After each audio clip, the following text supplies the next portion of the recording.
It all kicks off at the tail end of an epic showdown, where humanity's 5 champions threw down with the Demon Emperor right on the back of the lunar beast. With an earth-shattering crash, the final clash finally reaches its dramatic, totally destructive grand final. The big bad has been taken down, but our heroes paid a super steep price, and Faya is bawling her eyes out calling for Glon. Right next to them, the Holy Light Sage tries to bust out some healing magic but drops the harsh truth that it's just no use anymore. Soika steps in to explain that the enemy's ultimate attack was the final nail in the coffin, making it crystal clear that a completely drained Glon won't be able to patch her up. Right then, one of the fallen heroes tells everyone to zip it immediately. Totally exhausted and incredibly battered, he begs them to stop trying to save him at all costs. Accepting his own fate, the guy claims he's perfectly content with this glorious swan song. He brings up their promise to make it back together, but agrees with the mage that this is the end of the line for them. Suddenly, Glon is absolutely floored to hear the Demon Emperor's own voice announcing the official end of their brawl. The monster drops the bombshell that they've all been played. Whoever managed to take him out would end up being absorbed by him. Completely lost, the MC looks down at his own arm and realizes this is the creature's true sneaky ability. The demonic flesh starts spreading like wildfire, taking total control of the Immaculate Knight's right arm. The creepy entity chimes in, saying he prefers to call this neat little trick his one and only ticket to salvation. Taking the wheel, the dark mask grows and morphs into a bizarre demonic head just chilling on the warrior's body. The villain declares that those who bested him have earned the VIP right to become his brand new vessel to wipe out all life. Here, zeroing in on the knight, the creature brags that he picked him for having the absolute strongest human physique of the bunch. In an act of pure desperation, the dark-haired hero gets pierced right through by his buddy's corrupted arm. He'd much rather fade away by his friend's hand than turn into a mindless tool for destruction. He pleads with the MC to drop the hesitation and not make the major goof of sparing a doomed ally. He reminds him that there's exactly one family left to protect and tells him to step on it since he can't hold out much longer. He asks why his buddy's sword is shaking like a leaf, wondering if he just doesn't have the guts to swing. Glon grips his weapon tight, fighting an uphill battle against the control that's hijacked his own body. The Demon Emperor confidently announces that resistance is futile, seeing as he's completely absorbed his entire right side. Putting the pieces together, the battered warrior realizes that hesitation wasn't just some emotional soft spot. The corrupted arm pushes even further, ruthlessly going right through the guy's chest without an ounce of pity. Even while leaking like a sieve, the buddy claims that only someone totally ruthless and unstoppable would be worthy of wielding that kind of juice.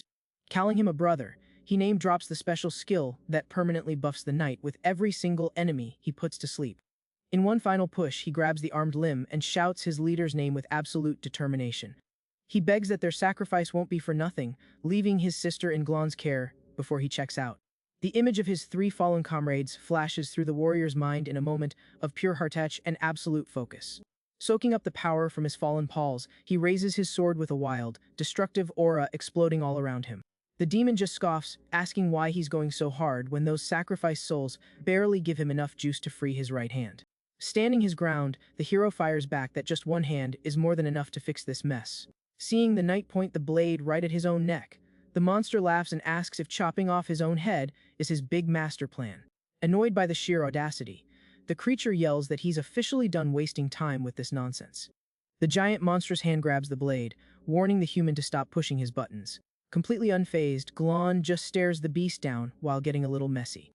The sacred sword shatters to pieces, and the enemy brags that not a single attack in the world can even scratch his invincible shell. The shady aura violently expands, trying to swallow up whatever is left of the desperate warrior's body. In a sudden light bulb moment, a hint of doubt pops up about the parasite villain's so-called invincibility. Taking advantage of the distraction, the MC plunges his own left hand straight into his corrupted chest. Brutally ripping out his own core, he proves that this whole invincible jig was nothing but a massive bluff. Caught completely off guard by the reckless move, the Demon Emperor hits the panic button and stutters his rival's name. Without missing a beat, the hero crushes his own heart with everything he's got to end this whole fiasco once and for all. The scenery shifts to a sunset view, bringing a super eerie calm right after the absolute chaos. The villain's voice echoes with pure frustration for underestimating a guy who was literally born to battle and destined to go out swinging. On his knees and completely wrecked, the hero regrets that the demons weren't wiped out and nobody got saved. With a heavy heart, he feels the weight of his epic fail in his last few moments of consciousness. His body finally gives into the damage as he whispers that this whole thing is just a colossal bummer. Time flies and the scene skips to a wasteland, rocking a massive, creepy skull as a landmark. A mysterious voice sighs to the night sky, noting that it's been 5 long years since the leader checked out. Near a wooden altar, 2 monsters are bickering because one of them is totally clueless as to why they even have prisoners hanging around. The mantis demon tells his minion to zip it, spilling the beans that tonight is the 5-year anniversary of their master's passing. Giving a big speech to the crowd, he swears the new generation will never ever forget their creator's ultimate sacrifice. Raising his spiky blades, the master of ceremonies hypes everyone up and announces the official kickoff of the shady ritual. Wasting absolutely zero time, a quick and brutal swipe seals the fate of the 4 girls offered up. The monstrous crowd goes absolutely bananas, roaring and celebrating the messy event with zero chill. Now, the leader declares that demonic juice must also be spilled to pay respects to the late emperor. Stuck in a thorny mess right in the middle of the altar, a young prisoner quietly waits for his turn at bat. Waking up with a jolt, the prisoner is super confused, trying to figure out why he hasn't kicked the bucket yet. He glances down and spots the executioner's razor, sharp claws stumping hard on the filthy altar floor. Getting yanked brutally by the hair, the kid hears the monster tell him to stay quiet like the trash he is. The mantis makes fun of his face, calling him the absolute weakest demon on the block and totally unworthy of a name. Hearing those words, the guy is shell-shocked to realize he just respawned inside an enemy's body. Finding it hilarious, the executioner claims that serving as an offering is the absolute highest honor he could ever score in life. A splash of red flies through the air as the young guy takes his first heavy hit. Annoyed by the victim squirming around, the executioner tells him to quit wiggling, complaining that he's ruining the whole vibe of the ritual. Right then, the prisoner snaps his restraints in the blink of an eye, unleashing a jaw-dropping amount of dark energy. Spooked by the sudden flex of power, the master of ceremonies realizes a second too late that the kid got captured on purpose. Exuding a seriously dangerous aura, the MC coldly asks how this useless half-breed doesn't recognize him. Shaking like a leaf from head to toe, the executioner stutters in a total panic as he senses the kid's true identity. An overwhelming presence fills the air, and the monster finally screams Glon's name in pure, unadulterated terror. Down below, the rest of the demon crowd freezes up, totally unable to process this bizarre plot twist. Desperate to save his own skin, the mantis bolts, shoving his goons aside and yelling at them to get out of the way. Running for the hills, the mantis barks at his minions to try their hardest to stop the intruder, warning them that the 4 lords are watching. The MC's mind takes a little trip down memory lane, flashing back to when a massive demonic dragon burst out of the water, trashing the sea god's sanctuary. That coastal attack was so lightning, fast and fierce that only one single human managed to show up in time for the brawl. Cruising solo on a tiny raft, the lone warrior parked himself right in the way to block the entire enemy fleet. Glon reminisces about his glory days, thinking back to when he went toe-to-toe with legendary beasts to keep humanity safe. Decked out completely in his heavy armor, the hero of old demanded that the entire army follow his lead against the evil hordes. Gripping his sword hilt with total resolve, he braced himself for the heavy impact of that unforgiving war. Snapping back to the present, the kid looks at his own handiwork and coldly notes that everyone around him is out of commission. Sliced clean in half, the executioner's body hits the deck, reminding the hero that back in the day, everyone faded away except for Lord Shu. The messy history books show that almost all the ancient demon kings were wiped out during the Big War, leaving only one sole survivor to tell the tale. With his face covered in grime, the former knight kept his relentless stance even after taking some serious hits in the grand battle. Standing tall under a crazy storm, he stayed on his feet amidst the wreckage, gripping his blade surrounded by the fallen. Fast forward to now, and the totally terrified mantis monster stares his end in the face, completely unable to process his opponent's power. Showing zero chill, the MC casually explains that you just gotta force the joints at the perfect angle to snap a crustacean demon like a twig. Checking out his own hands, the guy confirms his respawn and notices his skill for leveling up through takedowns has plummeted straight back to level 1. Furious, the surviving goons charge in, demanding that everyone rush the kid all at once. A swift motion slices the air, taking off the monster's limb before he could even finish his attack. A relentless combo of strikes wrecks the enemies, leaving a trail of destructive energy ripping through the background. Assessing his new bod, the young guy complains that these minions are way too weak. Even after taking 9 of them out, his stats barely moved. Using the chaos, a massive demonic centipede slithers up the altar, ready to squash the party crasher. The creature swings its spiky tail with extreme prejudice, pulling off a lightning, fast strike. Nimble and precise, Glon pierces the giant bug's body, spilling gross fluids all over the wooden floor. Just then, a groan of pain echoes nearby, with a human girl crying her eyes out and begging to be let go. The warrior stumbles upon the 4 prisoners used as offerings, all in really bad shape from some deep cuts. Crouching next to them, the guy quickly sizes up the situation, desperate to save these innocent folks. The channeling energy into his hand, the MC gets ready to bust out his trusty old holy healing magic. The spell instantly fizzles out, and his arm turns into creepy tentacles, totally freaking him out as he stares at his own corrupted flesh. Looking down at victims, reality hits him like a ton of bricks. He's just too late. Eaten up by frustration, the hero drops to his knees in the red puddle, kicking himself for being so helpless. Staring at his reflection, Glon finally puts it together. He didn't just come back to life, he respawned wearing the skin of the species he absolutely despises. Holding his own face, the warrior feels nothing but pure disgust for being stuck in such an embarrassing form. Flashing some sharp fangs, he curses that sketchy, low-life race from the absolute bottom of his soul. Blowing his top, the young guy yells that the only reason these beasts exist is to get wiped off the map by him. Clenching his fists, the MC tries his best to swallow his frustration and keep his temper in check. Out of nowhere, a bug minion tries to act tough, promising to torture him until he begs like a pathetic human. The goon yells, demanding to know if this supposedly weak demon understands the mess he just made, while Glon just mourns his own terrible luck. Even though he finds the enemy's aura weirdly spooky, the monster decides to bet on intimidation to make him back off. Done with the chit-chat, the hero leaps off the altar and splits the demonic centipede right down the middle with one clean strike. Landing light as a feather, he scatters the creature's leftover pieces across the stone floor without a second thought. Watching his hands get messy all over again, the guy thinks about his new status and the long road ahead. Rocking a scary aura and eyes glowing with pure mischief, he figures he can't really complain if his main gig is still turning demons into dust. Walking away from the cleanup Azel, the kid remembers hearing the bad guys say it's been 5 years since the Emperor took his permanent vacation. Taking a chill stroll through the night woods, he decides priority number 1 is finding a safe hideout before checking out how the world's doing. Scaling a rocky wall, Glon spots the skull of a giant troll, confirming he's stomping around the exact same plains where he fought back in the day. Staring at a fortress built smack on top of the colossal skull, he finds it darkly hilarious that today's monsters use a giant carcass as a military base.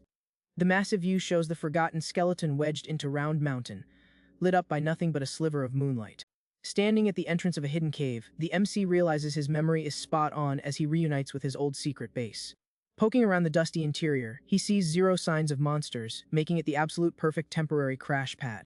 In no time, the young guy gets a nice, warm campfire going to chase away the chill of the lonely night. Sitting on the stone floor, Glon finally lets his tired shoulders drop next to the crackling flames. The firelight dances across the kid's thoughtful face as he gets lost in quiet flashbacks of the good old days. He holds up his own spiky hands, still having a tough time swallowing the bizarre reality of his new species. Suddenly, his mind drifts back, recalling when his buddies used to goof off near the campsite without a care in the world. In the flashback, the knight is rocking a ridiculous grass skirt, while the mage totally roasts his sewing skills that he was bragging about. The nostalgic scene shows everyone cracking up at the absurd situation, bound together by a totally unbreakable friendship. Snapping back to the cold reality of the cave, the MC's gaze gets heavy, loaded with some seriously deep sadness. A comforting calmness softens his face, proving just how much he treasures and hugs those precious memories tight. Super gently, the guy picks up a little rustic carving he made himself to honor his fallen bro. He sets the tiny knight figure down on the floor with crazy care, keeping it safe in the warm glow of the fire. Right next to it, 2 other little stone figures chill in silence, completing the trio of friends the hero will never, ever forget. Staring into space, the hero whispers bitterly about the tragic mess that went down on that fateful day. Gripping his own skin, he blames himself big time, wishing he had packed a bigger punch to stop the disaster. Staring into the cave's shadows, a razor-sharp determination kicks in, pushing aside the MC's initial blues. Stepping away from the cozy fire, Glon hangs out in the dark, totally lost in his own messy thoughts. The flames dance wildly, reflecting the little spark of a payback that just lit up again in the kid's chest. Thinking about all the lives wrecked over these 5 years, the warrior decides to use his new meat suit as the ultimate disguise to tear the monsters down from the inside out. Suddenly, a massive headache hits him like a truck, flooding his brain with the original owner's choppy memories. The flashbacks show the body's previous tenant getting kicked around by other monsters, dealing with non-stop bullying for being a weak half-breed who wasn't even allowed to eat meat. To make matters worse, this flunky from Round Mountain was forced to do yard work, weeding the dirt like a totally spooked peasant. Another memory pops up showing a busted classroom, where a beefy teacher was wrapping up a boring lecture on global politics. In that school scene, the former demon was on his knees complaining about book learning, practically begging for some hands-on combat class.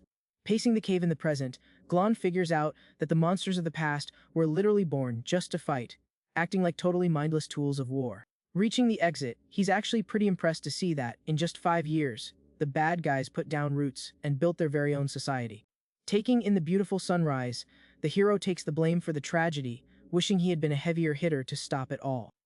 Soaking in the morning rays, the knight renews his epic vow, promising to grind for absolute power in this life so he can wipe the demon race off the board completely.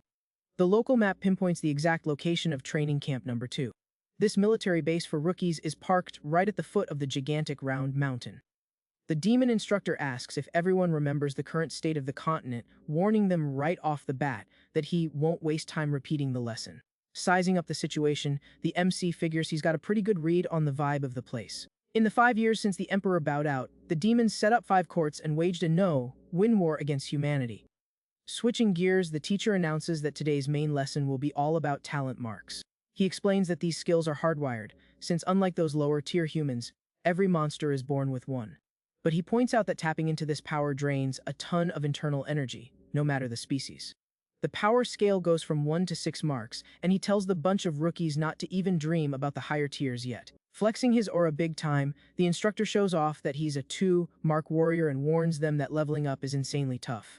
Glon looks at his own hand, realizing he's only rocking 1 mark and desperately needs a real chance to test his skills. The teacher keeps preaching, claiming that hitting 2 marks is the make or break moment to awaken the ultimate ability. Right then, a rookie bumps hard into the MC and tells him to get out of the way fast. Everyone scrambles to make room for the grand entrance of the new lord, who's basically considered a military prodigy. The cocky newbie demands to know who let this useless servant in, while his lackey barks at Glon to get back to the hoe. Annoyed by the ruckus, the instructor says to toss the servant in the trash and kicks off the practical training immediately. He explains that raw power and talent alone won't guarantee a surefire win in a real scrap. Yanking a heavy chain, the teacher insists that tactics are key, ordering the class to figure out the creature's weak spot. Finding the whole setup pretty entertaining, the MC figures something fun is finally about to go down at camp. The master reveals that this highly aggressive beast was whipped up by the Emperor himself, and it's the last of its kind in the world. Since it's a super buff howling demon, he dares the students to pinpoint its one and only weakness. From the sidelines, the reincarnated warrior thinks this whole drill is just a massive, pointless snooze fest. Seeing zero value in the class, he decides to dip, bummed that he can't just wreck everyone to farm some XP. While the students throw out totally wrong guesses, Glon figures causing a scene right now would just bring unnecessary heat. The wild beast's massive red eye glows with an out-of-control killer instinct. The creature thrashes around like crazy, stretching the heavy chains keeping it pinned in the arena. Struggling big time to hold the beast back, the master yells at the thing to chill out. Full of confidence, he declares the neck is the sweet spot, bragging that it can choke out even the beefiest warriors. But the beast's monstrous jaw slowly cranks open, letting out a super bizarre noise. The monster totally roasts the new generation's cluelessness, leaving the instructor absolutely floored to find out the thing can talk. The beast casually confesses it played dumb for weeks just to pull off its master plan of taking out all the rookies in one fell swoop. Barely any effort, the monster snaps its heavy iron collar like a twig. In one brutal swipe, the creature slices the instructor right in half without giving him a snowball's chance in hell to block. Panic hits the newbies hard and they completely lose it, scattering in every direction. The beast charges ahead like a freight train, slicing through dozens of demons and painting the training ground red. The so-called genius rookie runs for his life, totally spooked by the enemy's raw power, deciding it's time to bust out his secret weapon. But he ends up eating dirt, furiously swearing at whoever had the nerve to trip him up during his jadeaway. Right in front of him, Glon is just casually fixing his bandages, completely tuning out the absolute bloodbath happening around him. The gigantic howling demon locks its sights straight on the lone kid. Charging in with total fury, the monster taunts him, asking if the punk actually thinks he's got a shot at escaping. Sprawled in the dirt, the Blue Lord panics, realizing he's got zero options left besides his little parlor trick. The beast's destructive aura swallows up the scenery as the lethal strike closes in on Glon. Without giving an inch, the knight faces the danger head on, his eyes practically glowing with power. Feeling an absolutely crushing pressure, the creature freezes up the second it senses the kid's terrifying strength. The monster hits the brakes, totally confused as to why it isn't causing any fear, wondering if the enemy actually knows its secret weakness. The beast remembers its siblings were wiped out years ago, figuring there's no way some random rookie could know that classified info. A heavy slam hits the ground, kicking up a massive shockwave of dust and rubble across the field. Murder in its eyes, the monster decides the kid's solid stance is just one giant bluffing load of crap. Glone shoots at a glare that could freeze fire and coldly warns that if the beast takes one more step, it's curtains. Finding the threat hilarious, the creature decides to go all out and tells the punk to witness real authority. It taps into its primal power at full blast, unleashing the demonic descent technique. The reincarnated hero just stands there, totally chill, waiting for the heavy hit to land.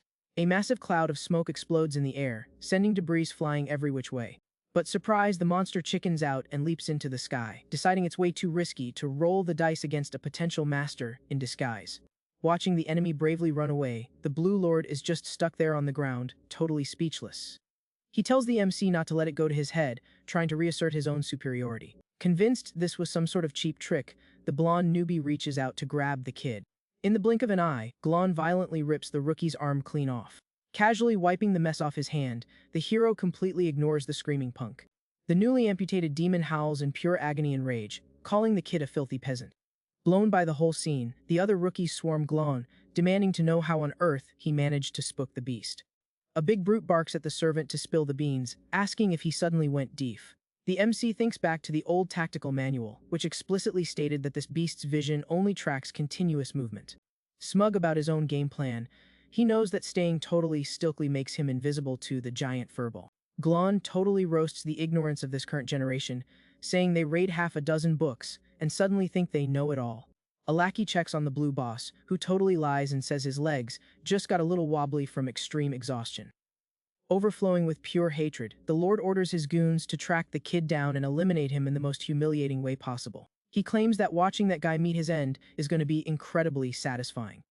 Walking away from the camp, the knight takes a solo stroll through the quiet, barren lands of the continent. Right on his tail, the squad of assassins sets up an ambush using one of the goons' acid mist. The fog quickly blankets the forest, while the leader tells them to step on it so they don't lose their target. One of the lackeys makes fun of the chase, pointing out that the weak kid's poison wouldn't scare a fly. To speed up the capture, the crew decides to split up inside the thick, nasty fog. Suddenly, one of the monsters starts panicking and screaming for help, yelling in pain after taking a hit right in the gut. Brutal burst of poison instantly ends the lackey's run right there, in the smoke. A violent explosion of green venom erupts from the fallen goon's body. The heavy, toxic smoke spreads fast through the trees, swallowing up the rest of the hit squad. Freaking out, the demons scream in pain as they feel the poison burning their eyes like crazy. While the fog hides everything, a super shady, snake-shaped aura starts forming in the air. Watching the chaos, the MC decides to use these gross creeps as practice dummies for his brand new mark. Glon focuses the energy right into his eyes, turning on thermal vision to see perfectly in the pitch black. Busting out the snake strike, he channels the juice into his arms and easily tags the hiding enemies without breaking a sweat. The sound of bodies hitting the floor grabs the red leader's attention, who starts cursing the toxic fog for blinding him. Absolutely livid, the monster lets out a massive howl while spinning his weapon to clear out the nasty venom. From a distance, the knight just watches the enemy freak out with an eerie, total calm. Stumbling upon his wrecked crew, the red boss mocks the kid, saying the punk is nothing without the smoke to hide behind. Overflowing with rage, the creature charges at top speed, ready to squash his opponent flat. With an aggressive leap, the lackey throws a heavy strike, unleashing a massive wave of dark energy. Standing totally still, the reincarnated hero takes the lethal attack head-on without showing a single drop of hesitation. Unable to react in time, the red demon gets his chest pierced in a brutal, lights-out counterattack. Down on the ground and hurting bad, the monster begs for mercy, pulling the classic, "I was just following the blonde lord's orders" card. The MC keeps his icy stare and coldly points out that this lame excuse isn't nearly enough to save his skin. Desperate, the goon offers to play tour guide to the boss's secret cave, promising the place is loaded with rare loot. Hearing that, the kid figures soaking up some rare items is exactly what he needs to trigger the next evolution for his talent mark. The two of them trek through the woods until they roll up near a massive waterfall totally hidden in the mountain. Pointing at the cascading water, the demon shows him the entrance and sneakily suggests the intruder should definitely go first. Not trusting a single word out of his mouth, Glon grabs the prisoner by the neck and shoves him hard right into the wall of water. Instantly, the monster's body gets turned into a pincushion by dozens of deadly traps rigged at the cave entrance. With the path completely clear, the knight steps right in, sarcastically thanking the tour guide for his noble sacrifice. He casually strolls down the dark, round tunnel that digs deep into the wet rock. Far away, a messenger runs in yelling about an absolute emergency at the main base built on top of the giant skull. On his knees, the lackey reports that the howling beast wrecked the camp, but chickened out because of some random snake servant. The leader of the mountain finds this whole bizarre plot twist extremely fascinating. Chilling on her throne, the Bone Crusher shows a ton of interest in this mysterious, overpowered rookie. Back in the cave, the hero stares at a tiny wooden box, totally bummed out by the garbage selection. He only finds a single sack stashed in there, and suddenly an angry voice yells at him to drop the loot right now. The blonde lord bursts into the room with an explosive charge, totally ready to snatch his stuff back. Furious, the newbie throws a straight punch, absolutely outraged that someone had the guts to touch his stash. The MC easily blocks it and tosses the enemy backward, making him swear in pain because of his busted leg. Sizing up Glon's oppressive vibe, the boss quickly realizes exactly why his 5 goons got wiped out so fast. Knowing the space is way too cramped for a brawl, the monster decides playing it safe is better than betting on a bad leg. He opts for a strategic retreat and bolts through the waterfall at top speed. Firing up his talent mark, the Lord sprouts some feathery wings to make a quick getaway through the sky. Busting through the curtain of water, the reincarnated warrior notes with pure hatred that his target belongs to the bird race. The guy steps out of the cave, locking his eyes on the shiny runaway up in the air. An aura of shady energy spills out of his body like a literal ocean of darkness. Taken over by an uncontrollable rage, the power explodes around the kid in a violent, swirling spiral. He yells that the winged race is the absolute worst of the worst and the only one that truly deserves to be wiped out. With a terrifying leap, Glon catches the monster mid-air and brutally snatches him by the neck. Unable to shake loose, the enemy goes into a total freefall, heading straight for the lake way down below. Still airborne, the MC lands a clean punch right on the Lord's face, sending red flying everywhere. Taking advantage of the opening, he follows up with a crushing hit that launches the creature with maximum force. With a massive thud, the monster hits the lake's surface, kicking up a giant pillar of water. Super agile, the warrior touches down smoothly, sliding across the watery mirror with perfect balance. He steadies his stance, staring down the enemy with his usual ice-cold glare. Catching his breath, the winged demon mocks the kid's terrible luck for dropping right into the super dangerous bile lake. Suddenly massive, freaky beasts pop out of the water, completely surrounding the knight from every angle. The Lord explains that these are the mountain's bloodthirsty bugs, and they're practically swarming this whole area. Hovering safely above, the boss says he's gonna absolutely love watching the punk get eaten alive until there's nothing left but bones. He brags about how lethal these primal beasts are, claiming they could have easily wiped out the humans back in the day. Not caring at all about the villain's speech, Glon slices the first worm with a quick, shady strike. Moving like a total pro, he shreds more creatures with a lethal swing of his snake arms.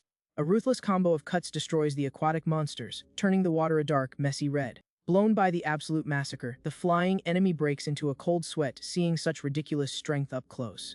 Trying to hide his panic, he yells that the guy will literally die of old age before he finishes off that endless swarm. Channeling the juice from his mark, the tips of the hero's fingers manifest some seriously sharp snake shadows. A colossal blast of dark claws sweeps across the water, tearing dozens of beasts apart in a split second. Still underestimating the opponent, the bird makes fun of the attack's speed, calling him a dirty peasant. Ignoring the trash talk, the MC kicks his speed into high gear and rips through the beasts in a blur of green light. The Lord keeps roasting the survival attempt, insisting that all this effort is just slow and totally pointless.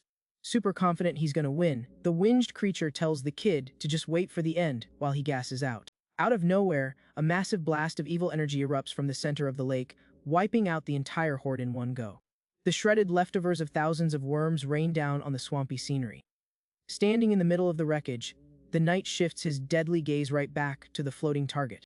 Going all out, he launches a massive snake made of pure darkness straight at the blonde lord. The attack barely misses the enemy's face, ripping through the wind with absolute, crushing pressure. Sweating bullets, the boss can't wrap his head around how the kid's speed just keeps leveling up by the second. Silence takes over the spot, showing the water's surface totally packed with pieces of the fallen. Focused on his own grind, the young guy notes with a bit of a sigh that all this farming only got him to the second mark. Overflowing with pure thirst for a fight, he guarantees this power is more than enough to pop that bird's head off in the next blink. Outraged by the sheer disrespect, the winged lord screams in anger, asking if his opponent is crazy for talking so much trash. Right then, the hero charges at a ridiculous speed, leaving the enemy completely floored by how fast he moves. The prepping a bow made of pure energy, the creature aims his weapon and tells the kid to stop treating him like a joke. He spills that he found this magic arrow by total luck, totally convinced it's destiny handing him the ultimate power. Wasting zero time, the fully charged shot packed with purple lightning is fired, ripping through the air with everything it's got. The flying monster tracks the shot with a laser-focused, surgical stare right at his target. The brutal attack goes straight through the MC's chest, catching the knight totally off guard. Weird shadowy tentacles suddenly start creeping out of the wound, leaving him super confused. The dark energy expands violently, wrapping the guy's entire body in an incredibly dense mass. Dragged down by the heavy impact, the bizarre monster cocoon plummets straight into the swampy waters. In a matter of seconds, the warrior sinks completely into the dark, murky depths of the swamp. Touching down safely on the shore, the bird wonders what the heck just happened, and if that lethal shot finally wrapped up the fight. A pink-haired demon girl comes running over, looking super worried as she asks if her brother is okay. The Lord calms his sister down, swearing he just took care of some useless little thief who tried to swipe their stuff. Showing off a messy item in his hands, he explains that he followed the intruder's trail of feathers all the way there. The boss hands over the cure for the girl's eyes, swearing he'll protect it even if it costs him his life. Meanwhile, at the bottom of the lake, the hero is stumped as to why the arrow didn't just obliterate his meat suit and turn him into that thing. A snake made of pure energy glows super bright right next to his face while he tries to figure out this weird situation. Suddenly, it clicks and the knight finally gets what is actually going down with his new body. A totally crushing wave of purple lightning starts pouring out from the dark waters. He realizes his body acted purely on instinct because it craved the arrow's juice, calling his own form a greedy little snake. The shady cocoon pulses underwater, soaking up this limitless new energy like a sponge. In this clutch moment, the massive darkness goes through the classic shedding process. Tearing out of the old shell, the MC bursts from the water in an absolute, terrifying explosion of raw power. Far away, the Lord's sister looks at the calm lake and assumes the enemy sank to the bottom for good. Relieved by the so-called win, the monster girl sighs, saying they can finally just chill in peace. The two turn around and start taking a nice, easy walk under the heavy rain beating down on the forest. But the flying bird freezes up out of nowhere, sensing the distant vibe of a wild, destructive thunder. The surface of the swamp starts bubbling and glowing, super bright with a totally menacing light. A massive pillar of lightning erupts from the lake, ripping up the scenery with serious aggression. The blast kicks up a brutal wave that spooks the siblings on the shore, catching them totally off guard. Completely panicking, the girl yells that she saw something jump right out of that crazy lightning strike.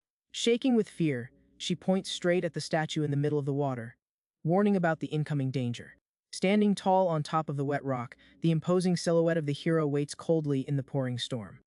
The monster girl freezes in terror, completely unable to believe that the intruder actually survived that perfect hit. Fully recharged with his brand new mark, the reincarnated warrior exudes a crushing, killer aura. Staring defeat right in the face, the blonde boss quickly steps up to act as a human shield for his sister.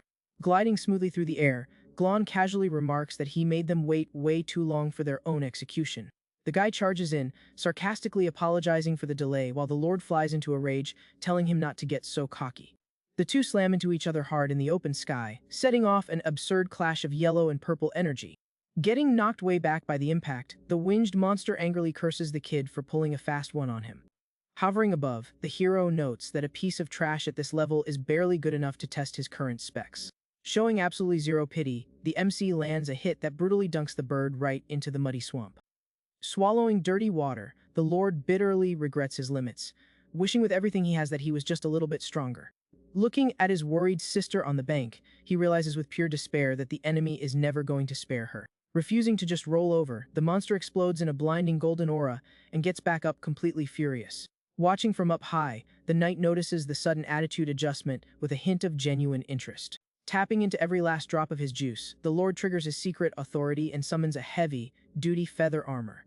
While watching the emotional scene, the sister confesses that she's been holding his true potential back for way too long. With a fierce look, she swears she won't let him fight solo ever again and fires up the power of her demonic eye. A massive portal gets ripped open, and a terrifying abyssal creature pops out to join the brawl. Totally losing his mind and hungry for a fight, the blonde lord lets out a wild roar, practically tearing his vocal cords. Combining his own spell with the giant beast, the bird unleashes a massive downpour of arrows right at the hero. Not showing an ounce of fear, Glon just bends his knees, getting ready to tank the colossal attack. A golden storm rains down like dozens of meteors, looking to completely erase the target from the map. Incredibly nimble, the MC dodges the lethal beams, leaping straight toward the attackers. Seeing the fast approach, the winged boss doesn't back down and charges right in for one last head-on clash. The two warriors collide, tearing up the sky in an absolutely deafening crash of wild magic. Jumping on the opening, the giant beast opens its spiky jaws wide, ready to swallow the kid whole. But the reincarnated warrior reacts in a split second, firing off the deadly bite of his dark viper. The massive snake of shadowy energy punches right through, obliterating the abyssal creature with one single, lethal hit. Watching the messy explosion, the blonde bird smirks confidently and decides to bet it all on this chance. He dives in spinning for a fierce strike, actually praising the enemy's cold blood for using the beast's sacrifice as a meat shield. But Glon swats away the golden storm with total ease, unleashing his massive payload of purple lightning. Freaking out at the sight, the girl uses her support magic to turbocharge her brother's spiral attack. Buffed by the new spell, the flying monster's charge turns into a completely devastating, glowing tornado. The colossal whirlwind of light blinds everything around it and easily swallows up the knight's small silhouette. Sure, he's bagged the ultimate win. The Lord assumes the loud bangs left the hero totally deaf. Checking it out up close, the MC admits the power is pretty solid but claps his hands together, laser focused on his counter. Unleashing the full weight of his own abyss, he detonates the black storm right into the golden hurricane. A few seconds later, the place goes back to absolute silence, with nothing but the rain hitting the two siblings floating in the lake. Struggling big time, the boss hands over the cure, begging his sister to run, but the girl straight up refuses to leave him behind. Walking on the water like an absolute creep, the knight snatches the messy object from their hands with pure disgust. On his knees and totally beaten in the shallow swamp, the Lord cries and begs to get his precious treasure back. Putting together that human eyes were basically just being used as medicine, the hero feels a deep, sickening disgust for so many cruel, pointless losses. Desperate in the dirty water, the Lord begs for mercy, asking Glon to take everything but just spare their lives. Holding those two human eyes in his hands, he coldly asks if those folks begged for mercy when they were being tortured. Hearing that, the girl and her brother are completely stunned, sitting in silence as they try to process what the enemy just hit them with. But the hero isn't taking any hesitation and demands a straight answer right now. Did those victims beg for their lives or not? The siblings cower in terror in the water, totally unable to squeeze out a single word to defend themselves to the kid. With a totally blank expression and her face covered in grime, the sister finally breaks the silence, claiming she just forgot. The MC brutally crushes the green eye, deciding he definitely overestimated the emotional growth of this messed up race. Chilling on the edge of the lake, the hero realizes these demons just changed up how they take people out for their own selfish gain. He notes that treating lives like total garbage is still their core vibe, and takes a bite of a fruit, showing zero care for the situation. Checking out his arm buzzing with dark lightning, Glon declares that this new thunder form is his biggest win so far. However, the reincarnated warrior realizes using this juice burns way too much energy, so he can't just spam it without thinking. Meanwhile, at a nearby camp, a lackey calls the local boss over to check out some bodies they found lying around. The goons figure out that the two siblings got their heads popped off by a lightning strike in a super fast and violent way.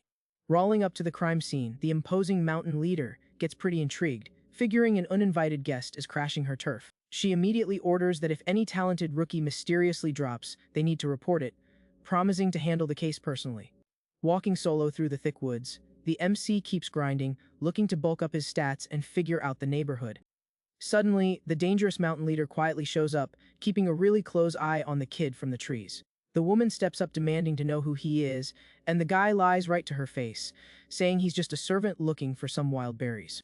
Getting up close with a wicked smile, she recognizes him as the farm slave who supposedly spooked a dangerous monster a few days back. Skipping the small talk, Glon goes right in for a quick surprise strike, aimed straight at the enemy's neck.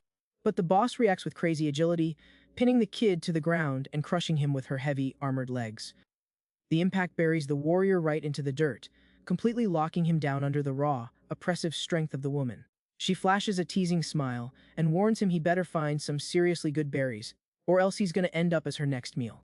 With that, the demon casually strolls away through the forest, vanishing from sight and leaving the guy stuck in a hole. The reincarnated hero gets up, rubbing his sore arms, and figures that level of power basically confirms she's rocking the 4th talent mark. He assesses that his current build is all about speed, which puts him at a huge disadvantage against her heavy, tanky playstyle. Walking down the trail, the young guy is bummed he can't take her out right now, since soaking up her stats would give his power a massive boost. The MC knows that lacking raw strength and having zero clue about her weakness drops his chances of winning to a big fat zero. Totally consumed by his predator instincts, the kid wonders gonna keep this massive urge to wreck things in check. A crushing presence fills the air as the young guy decides that open season has officially started. Far away in her own room, the demon woman tosses an old book aside, confirming that those marks on his body just don't add up. Flipping through a talent encyclopedia, she reads up on the electric storage organ and the authority of the shadow prison. Turning the page, the leader studies the Sea of Blood skill, where power scales up based on the number of enemies you've absorbed. The boss weighs the heavy vibe of the bodies and the slim chance of triggering the rare perk that totally bypasses enemy shields. Super hyped about this crazy discovery, she slaps the book against her leg, completely sure that this is the Mystery Invader's setup. On the other side of town, Glon figures this hunt is going to require a ton of patience until he can farm enough strength. Sticking to the shadows, the hero stealth attacks the guards, focusing on one, shotting targets without making a peep. The knight quickly stashes the bodies in the bushes, making sure that annoying mountain leader won't track him anytime soon.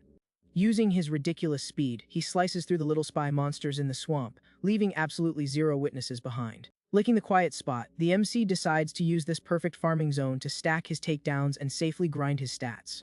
A little while later, a bunch of monsters are hanging out by the torch-lit door of a super shady black market. Trying to sneak by, the guy gets aggressively blocked by a bouncer demanding to see his VIP token. Ignoring the rules of this dumpster fire, Glon just tosses a shady, explosive head straight into the busy smuggler courtyard. The hero touches down, setting off a dark fire explosion that wrecks their defenses and catches all the crooks totally off guard. Sprawled in the rubble, a merchant whines and cries that the new boss banned trading humans and totally tanked his business. Trying to save his own hide, a smuggler offers up an insanely rare steel weapon that's supposed to seriously buff the user's power. Checking out the fancy loot on the shelf, the hero wonders what's the point of buying it if no blacksmith even knows how to forge the thing.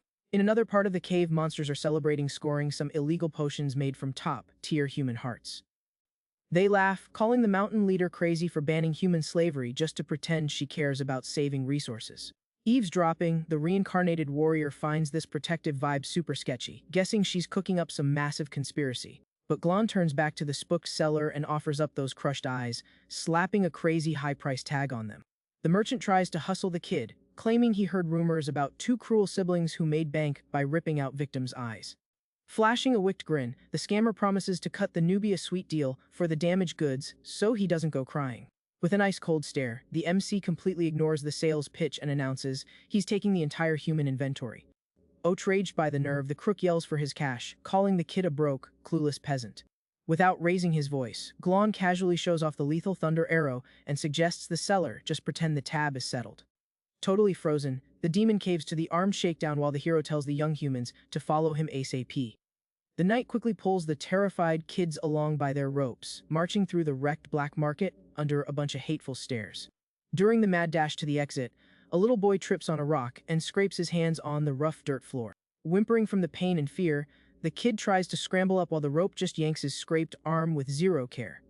Hiding in the shadows, the angry monsters whisper that they wanted the human for themselves and refuse to take such an embarrassing L. A giant goon smiles like a total sadist as he shuts the heavy door, swearing the cocky kid will never make it out of there. But suddenly, a massive wave of purple energy absolutely obliterates the wall, turning the screaming enemies into dust. The insane blast crushes the cowardly demons with devastating pressure, ripping them apart until only ashes are left. The dust settles to show the front door completely melted by the lethal heat wave and dark smoke that flooded the place. Keeping his cool, calculating vibe, Glon casually walks right out of the hellscape he just made without a single glance back. The once bustling black market is now nothing but pure carnage, with bodies soaking in a gigantic puddle of red. Far away from the mess, the MC leads the freed slaves down a trail, telling them to zip it so they don't get busted. In a flash, the hero silences a hidden monster by crushing its head, warning the kids he'll rip their tongues out if they start crying. Taking advantage of the fresh catch, the warrior drains all the energy from the messy scene to heavily feed his assassin's skill. Smiling like a creep with his arm crackling with dark electricity, he celebrates that his farming cycle just scored him enough points to level up. Watching this bizarre takedown, the little boy cries in pure terror, convinced their savior is actually way worse than the bad guys. The kids shake with fear on the ground, absolutely positive they're being dragged around by some totally unhinged, evil monster. Checking out his terrified hostages, Glon gets annoyed when a notification pops up saying his ultimate authority failed to activate. Staring out at the massive horizon with the kids huddling behind him, the warrior thinks about the seriously risky steps he still has to take. Handing over a little cloth bag, Glon chilly gives the blind kid his stuff back. The boy hugs the bag, super relieved, nodding fast while gripping his precious item. Trekking through the woods, the hero tells the kids to stay close suddenly. The girl points at the rope on the ground, totally confused. Keeping his icy vibe, the knight replies that he just can't stand seeing folks treated like pets on a leash. The trio then hits the road, walking side by side in total silence down a rocky path. A bit later, the MC uses magic on a hurt guy who gets his eyesight back and is completely mind blown that a nice demon actually exists. While healing the boy's eyes, the old man apologizes for freaking out earlier, but Glon just tells him to shut it. Curious about the whole thing, the girl asks why he saved the humans, simple and straight to the point. The guy says he just felt like it. Hearing that weird answer, the girl is left totally stumped by the warrior's vibe. Giving her a sharp look, he shuts down the chatter, saying he's busy and telling the kid to keep quiet. Hanging out in a safe cave, the hero watches the humans, trying to figure out the best way to just send everybody packing. The vibe gets super heavy and awkward, making the girl squirm in the painfully silent room. Suddenly, she gets a bright idea to break the ice and take the edge off for the group. All hyped up, the girl grabs everyone's attention and announces she's going to tell a joke. Kicking off the story, she talks about a local bar that was running a buy one, get the second one half off happy hour special for the fall festival. Cracking herself up, she says a sneaky customer tried to outsmart the bartender by asking just skip to the second drink to get the discount right away. But the punchline falls totally flat, leaving the MC and the other hostages staring with absolute, mind-numbing boredom. Realizing she bombed, the kid freezes in her tracks, trying to keep her upbeat pose while feeling completely awkward in the silence. Out of nowhere, a tiny, unexpected chuckle escapes from the reincarnated warrior. He actually finds the terrible joke funny, leaving the old man shocked by his awful taste, crying happy tears. The girl runs up and hugs the hero. Suddenly, a creepy, slithering noise echoes from the shadows, totally wrecking the chill moment. A dark snake lunges super fast, wrapping right around the girl, who screams in pure panic. Giving them zero chance to bolt, the rest of the hostages get violently pinned down by the hero's magic snakes too. Tossed against the wall, the old guy freaks out, totally clueless as to why their savior is pulling this stunt. Chilling calmly on his bench, Glon crushes their hopes, calling the group way too naive. Keeping the snake tight on the man, the knight warns that demons always hide poison and should never, ever be trusted. Flashing pure villain energy, he declares they're all gonna have a painful end, so they can learn the consequences of being so careless. Right after that, the humans pass out cold on the floor while the MC doubles down that this lesson needs to stick. Wrapped in an overwhelming aura, the guy stares at the girl who's still awake, asking why she's fighting off the lethal poison. Struggling bravely on the floor, the kid points out that he never actually planned on taking anyone out. The girl pieces it together, figuring nobody would bother teaching a big lesson for the future to a bunch of corpses. Super confident, she swears the hero just wanted to teach them a tactic. Curious, he asks where she's getting all this certainty. Crying happy tears, the girl shakes off the snake and says she trusts him completely because he's a demon with a heart of gold. While the blind boy wakes up super confused, the MC sighs in defeat, wondering what the heck this kid actually wants. She runs up all excited, begging to tag along. Glon instantly shoots the idea down, saying he doesn't need any useless baggage. Brimming with confidence, the kid brags that she's a super skilled blacksmith and cheerfully introduces herself as Sulla. Hearing that familiar name, the warrior freezes in shock and asks if she's Alexius's granddaughter. Flashing a big smile, Sulla confirms they're related and asks if the monster knows her family. The hero spills that they go way back, even remembering holding her as a baby. Glon's mind takes a trip back in time, remembering a super busy, bustling blacksmith shop. In the flashback, the grumpy old Alexius warns him that he never, ever does business with folks who harm innocents. Checking the customer out up close, the craftsman drops his scowl, sniffing something weird on the young guy. Without missing a beat, the old man accuses the human of smelling like a battlefield, bragging that his talent tracks that scent. The knight brushes off the insult, explaining that his sister Dia sent him, but the blacksmith just tells the kid to beat it. The warrior doesn't back down, specifically asking for the legendary steel weapon crafted by the Mercy cult. Hearing that, the blacksmith catches onto the kid's connection with the religious order and asks about their deal. Puffing on his pipe, Alexius sizes the kid up for a few seconds, rethinking the whole situation.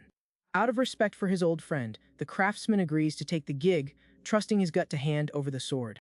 Handing over the sacred statue of the god, Glon asks him to use Dia's symbol for the blade's guard.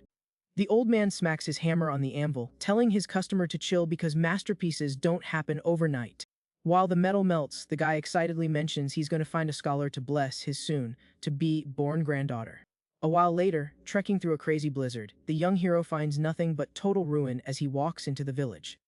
The houses are totally leveled by war, leaving behind absolute silence and the brand new sword jammed into the frozen dirt. Finding a really beat up Alexios in the snow, Glon asks for the weapon while the old man shields the baby in his arms.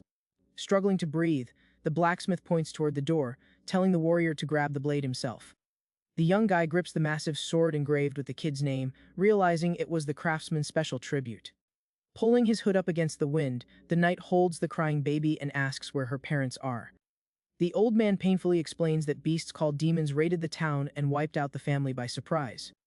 The human's face goes totally dark with rage when he hears the monsters trashed everything in sight. Reality hits hard when the guy hears Alexios ask if his sister Dia was also taken out by those cruel freaks. Gripping his bruised face, the hero confirms he lost his squad, fueling an absolutely bottomless rage. The young guy curses how messed up destiny is, knowing the little girl will grow up without ever getting a proper blessing of protection. Looking super pained, the knight reaches out and gives the orphan his very own improvised blessing. Little Sola flashes a huge, comforting smile, totally accepting that pure moment of kindness. Giant monsters march through the storm while Alexios' last words hint at completely tossing mercy out the window. Walking straight toward the horde with his sword, Glon declares that healing the wounded is just a fake, useless band-aid from that religion.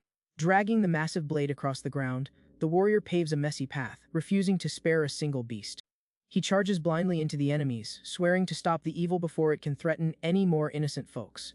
Like an absolute tornado of aggression, the hero tears through dozens of beasts, turning demonic flesh into a total bloodbath.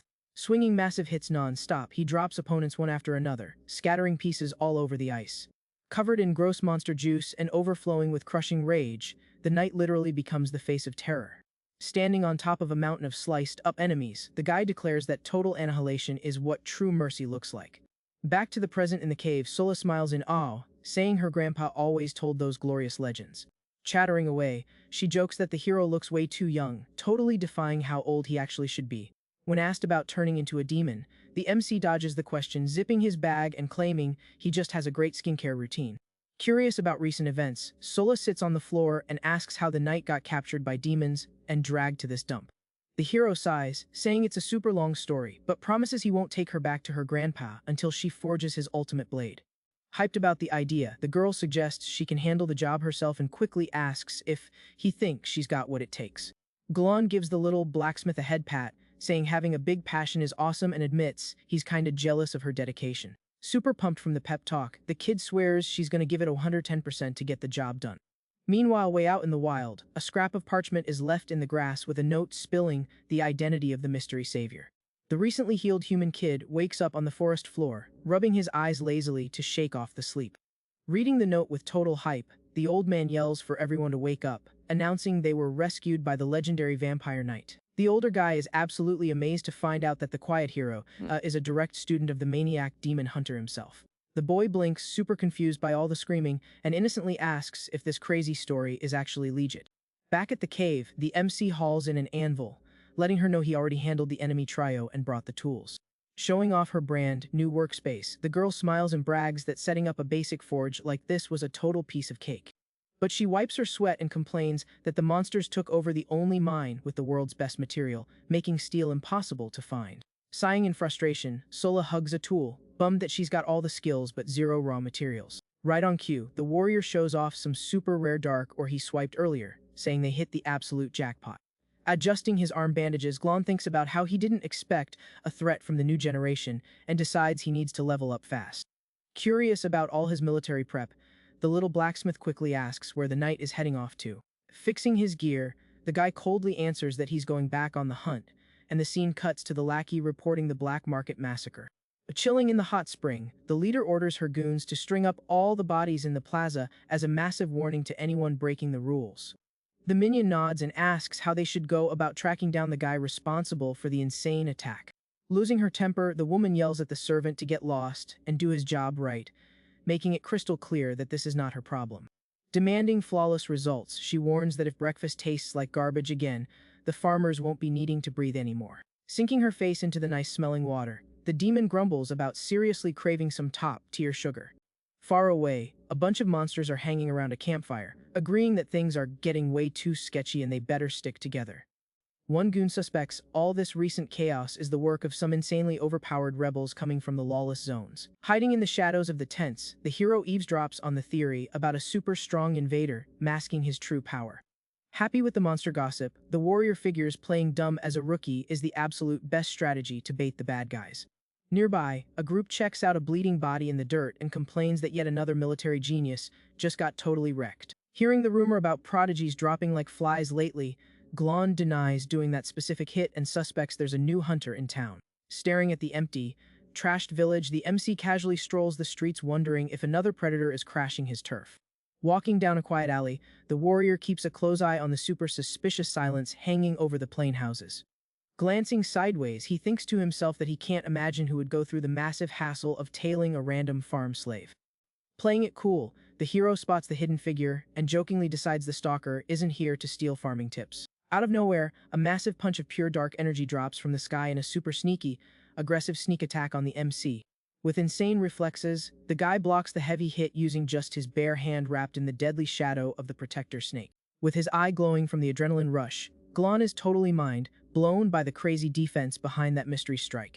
The wind kicks up the dust, revealing a quiet, hooded figure watching the wreckage from up on the straw roof. The intruder jumps like a pro, dodging the counterattack that completely wipes out the roof of the humble house in a flash. Giving zero room to breathe, the knight lands a devastating kick on a wooden pillar, turning the whole structure into toothpicks. Nailing a super smooth landing, the hooded enemy drops into another alley, sliding perfectly across the dirt.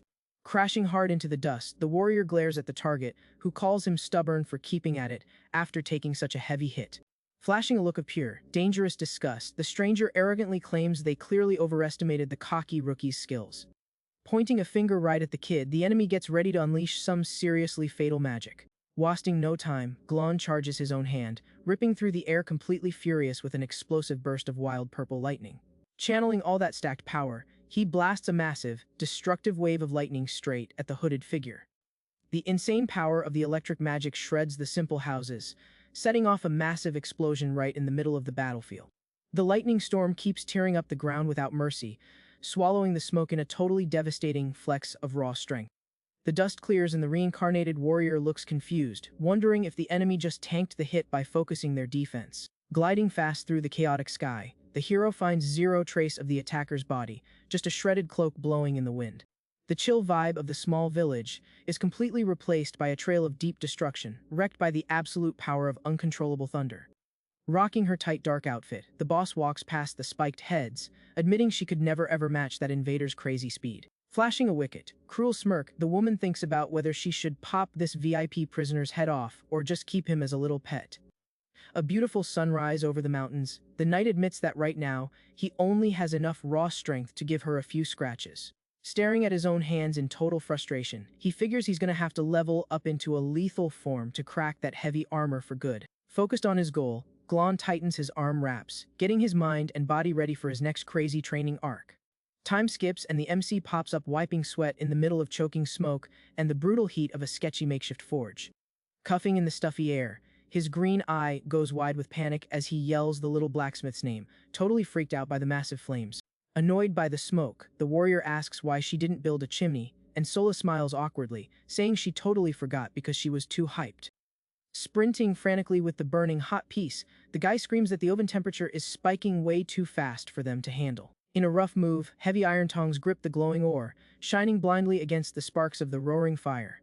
Full of grit and talent, Sola slams the heavy hammer on the anvil, shaping the precious divine steel, while her face is lit up by flying sparks. Crouching in the dark corner, the kid dunks the superheated blade into the water tank, kicking up a thick, hissing cloud of steam in the cave. Totally wiped from the heavy lifting, the girl shows off a fresh little knife, while the knight asks in surprise if that's actually his order. Super proud of her insane grind, she explains she crafted a short weapon to make up for the guy's current lack of muscle, bragging about the perfect balance. Staring at the masterpiece glowing with a magical gold tint, the hero recognizes the stunning purity of that newly born Anxi steel. The gorgeous, radiant dagger lights up the shadows of the filthy forge, looking like the absolute greatest piece of craftsmanship of the era. Thrilled with the epic final result, Glon praises the kid's skills, sending her over the moon as she jumps around in pure hype. But the warrior notices the raw blade is missing a handle and a guard, and the little girl sheepishly admits they ran out of the right materials. Not caring about fancy extras, the guy rigs a makeshift grip using his bandages and swears the final shape is absolutely spot on. Sola eagerly asks if the weapon got an epic name, and the hero decides to call it Little Solau as a sweet shout-out to its creator. Gripping the sacred dagger with rock-solid confidence, the MC flashes a deadly, focused glare as he feels the handle sit perfectly in his hand. Instantly, the creepy shadow tentacles react to the blade, proving that his own cursed body actually wants to eat the holy offering.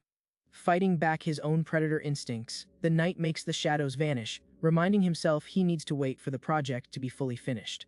Totally riding the high of the mission, the hyped-up blacksmith punches the air, full of energy and swearing she's gonna grind hard on the job. Sitting at the sunlit entrance, Glon complains that the mountains around here just aren't tall enough to unleash the full potential of his heavenly drop technique. The very next morning, little Sola wakes up stretching in her bed.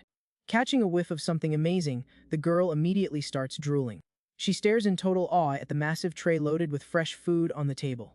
Blown away by the feast, she listens as the hero mentions he picked up cooking from a student's folks. The warrior tells her to dig in and says he's heading down to grab some of the boss's wine. Strolling through the fortress hallways, the guy makes his way straight to the main hall. Rocking a super-focused stare, he mentally preps himself for the showdown that's about to pop off. In the hall, the mountain leader waits for her meal with a pretty sadistic vibe. The MC walks up, holding out the massive tray so the boss can check out the goods. Lounging on the sofa, the woman praises the servant for being smart enough to deliver himself right to her. Impatient, she orders him to fetch her drink right this second. Taking his shot, Glon tosses the food right at her and launches a sneaky, lethal attack. Totally stunned, the demon recognizes the super-rare steel blade the intruder is packing. The hero charges, warning her that her luck just ran out, and gears up for the finishing blow. But the leader is quick, summoning her gigantic shield to tank the heavy hit. Bouncing back from the clash, the MC notices it's a defensive seal and decides to test out the enemy's durability. The boss scoffs, claiming a little surprise like that barely registers for her fancy tastes.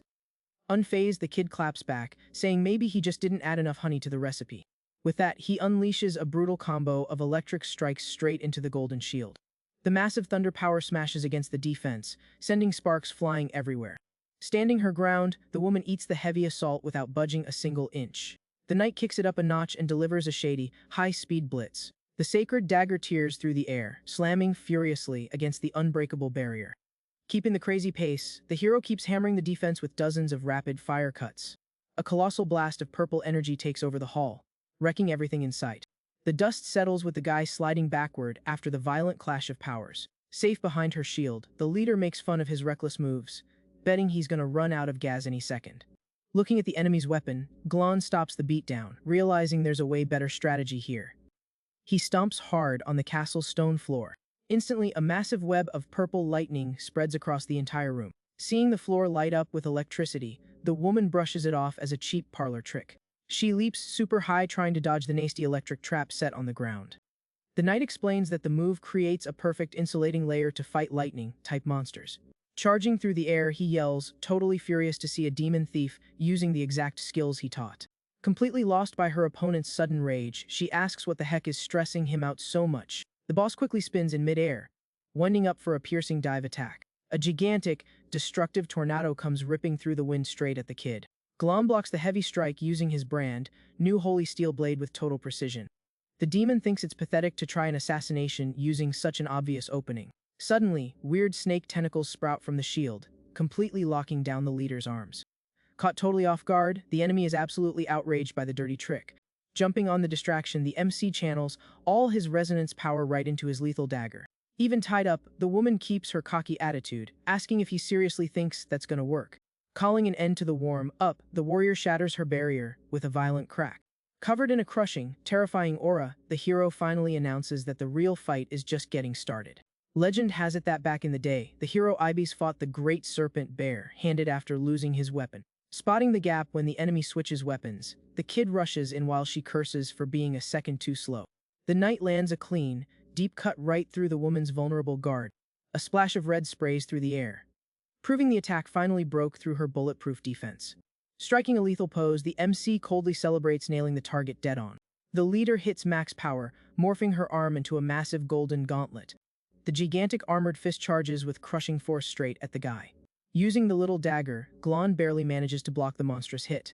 The brutal crash sets off a deafening shockwave that absolutely trashes the castle floor. Blown far away, the hero checks his busted organs, knowing he desperately needs time to heal up. The boss quickly pins him down, making fun of his attempt to use joint locks against pure, raw muscle. Super confident, she twists the kid's arm, bragging that she's a veteran brawler. Pressing her target into the stone, the demon admits she actually enjoys a good ground and pound session.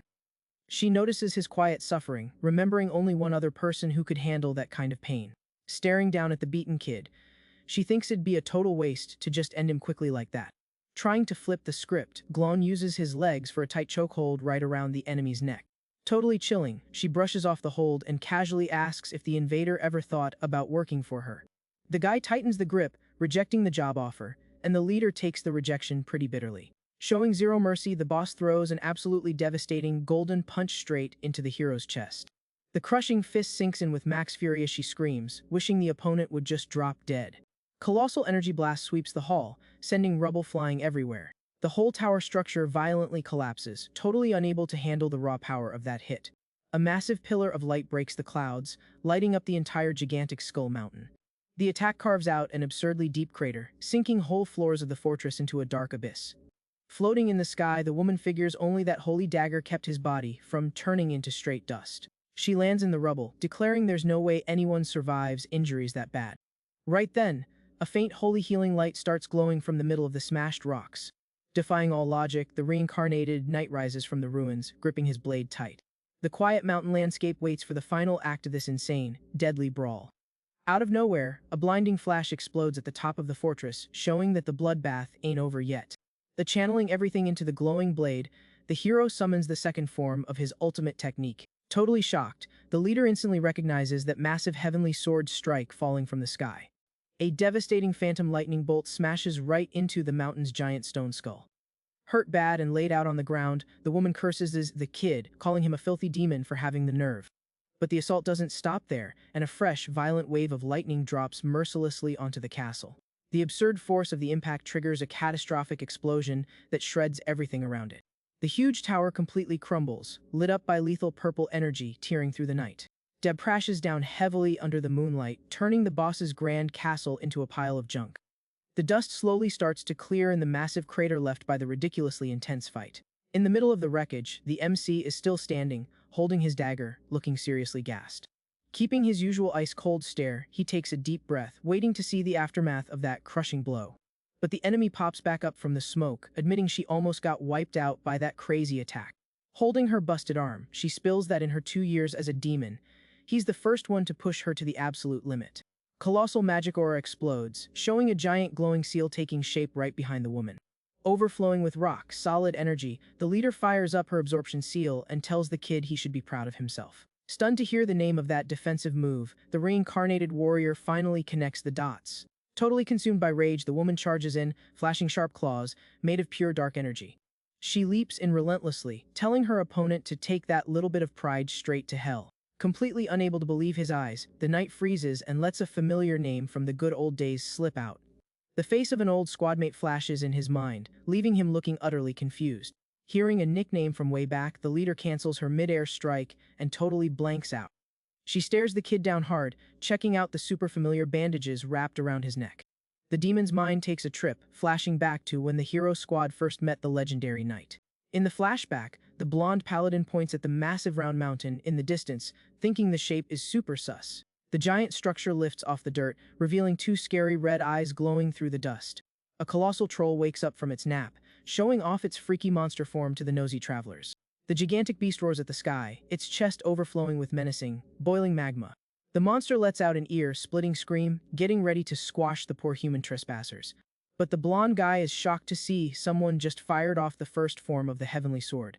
A divine beam of light pierces right through the top of the creature's head in a super precise, instant kill. The massive energy tears the colossus apart from top to bottom, dealing absolutely devastating damage. Spraying red everywhere, the giant tips over, defeated in just a matter of seconds. One of the teammates quickly jumps back, throwing up a golden magic shield to protect herself. The beast's fall kicks up a choking cloud of dust and smashes the stone floor to pieces. The troll's body slides across the dirt, marking a brutal end to that massive threat.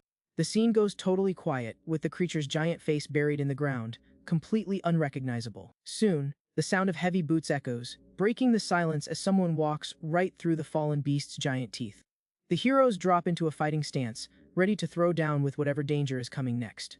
They watch anxious and surprised as a silhouette stands tall right on top of the gigantic skull. Covered head to toe in dark blood, the lone knight yanks his blade out of the monster's flesh. With bloodshot eyes and a totally intimidating vibe, he coldly asks if this useless little squad is supposed to be his backup. The paladin doesn't the hostility, pointing out that they're all on the same team, trying to take down the emperor. Turning his back, Glon warns them that they are nothing but tools for the mission. End of story. The warrior jumps off the carcass, declaring that keeping a safe distance is the smartest move for everyone. Walking next to him later, the blonde guy sighs, saying that getting too attached always becomes a dangerous liability. But the gloomy-eyed warrior shoots that down instantly, saying he totally disagrees with that mindset. Leaving his teammate in the dust, the guy makes it clear he couldn't care less about what he thinks. Covered face, he keeps up his antisocial, closed-off vibe, rejecting any kind of friendship. Seeing the rude behavior, the group leader asks the girls to excuse their new teammate's rough personality. The blonde guy sighs, accepting that the odds of them ever being buddies with the warrior are basically zero.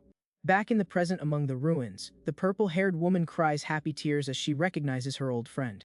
She drops her deadly weapons, bawling her eyes out, completely unable to handle the massive shock of the reveal. Flashing you and smile, the MC silently confirms it's really him. With a desperate leap, the old squadmate throws herself into his arms, celebrating their crazy luck.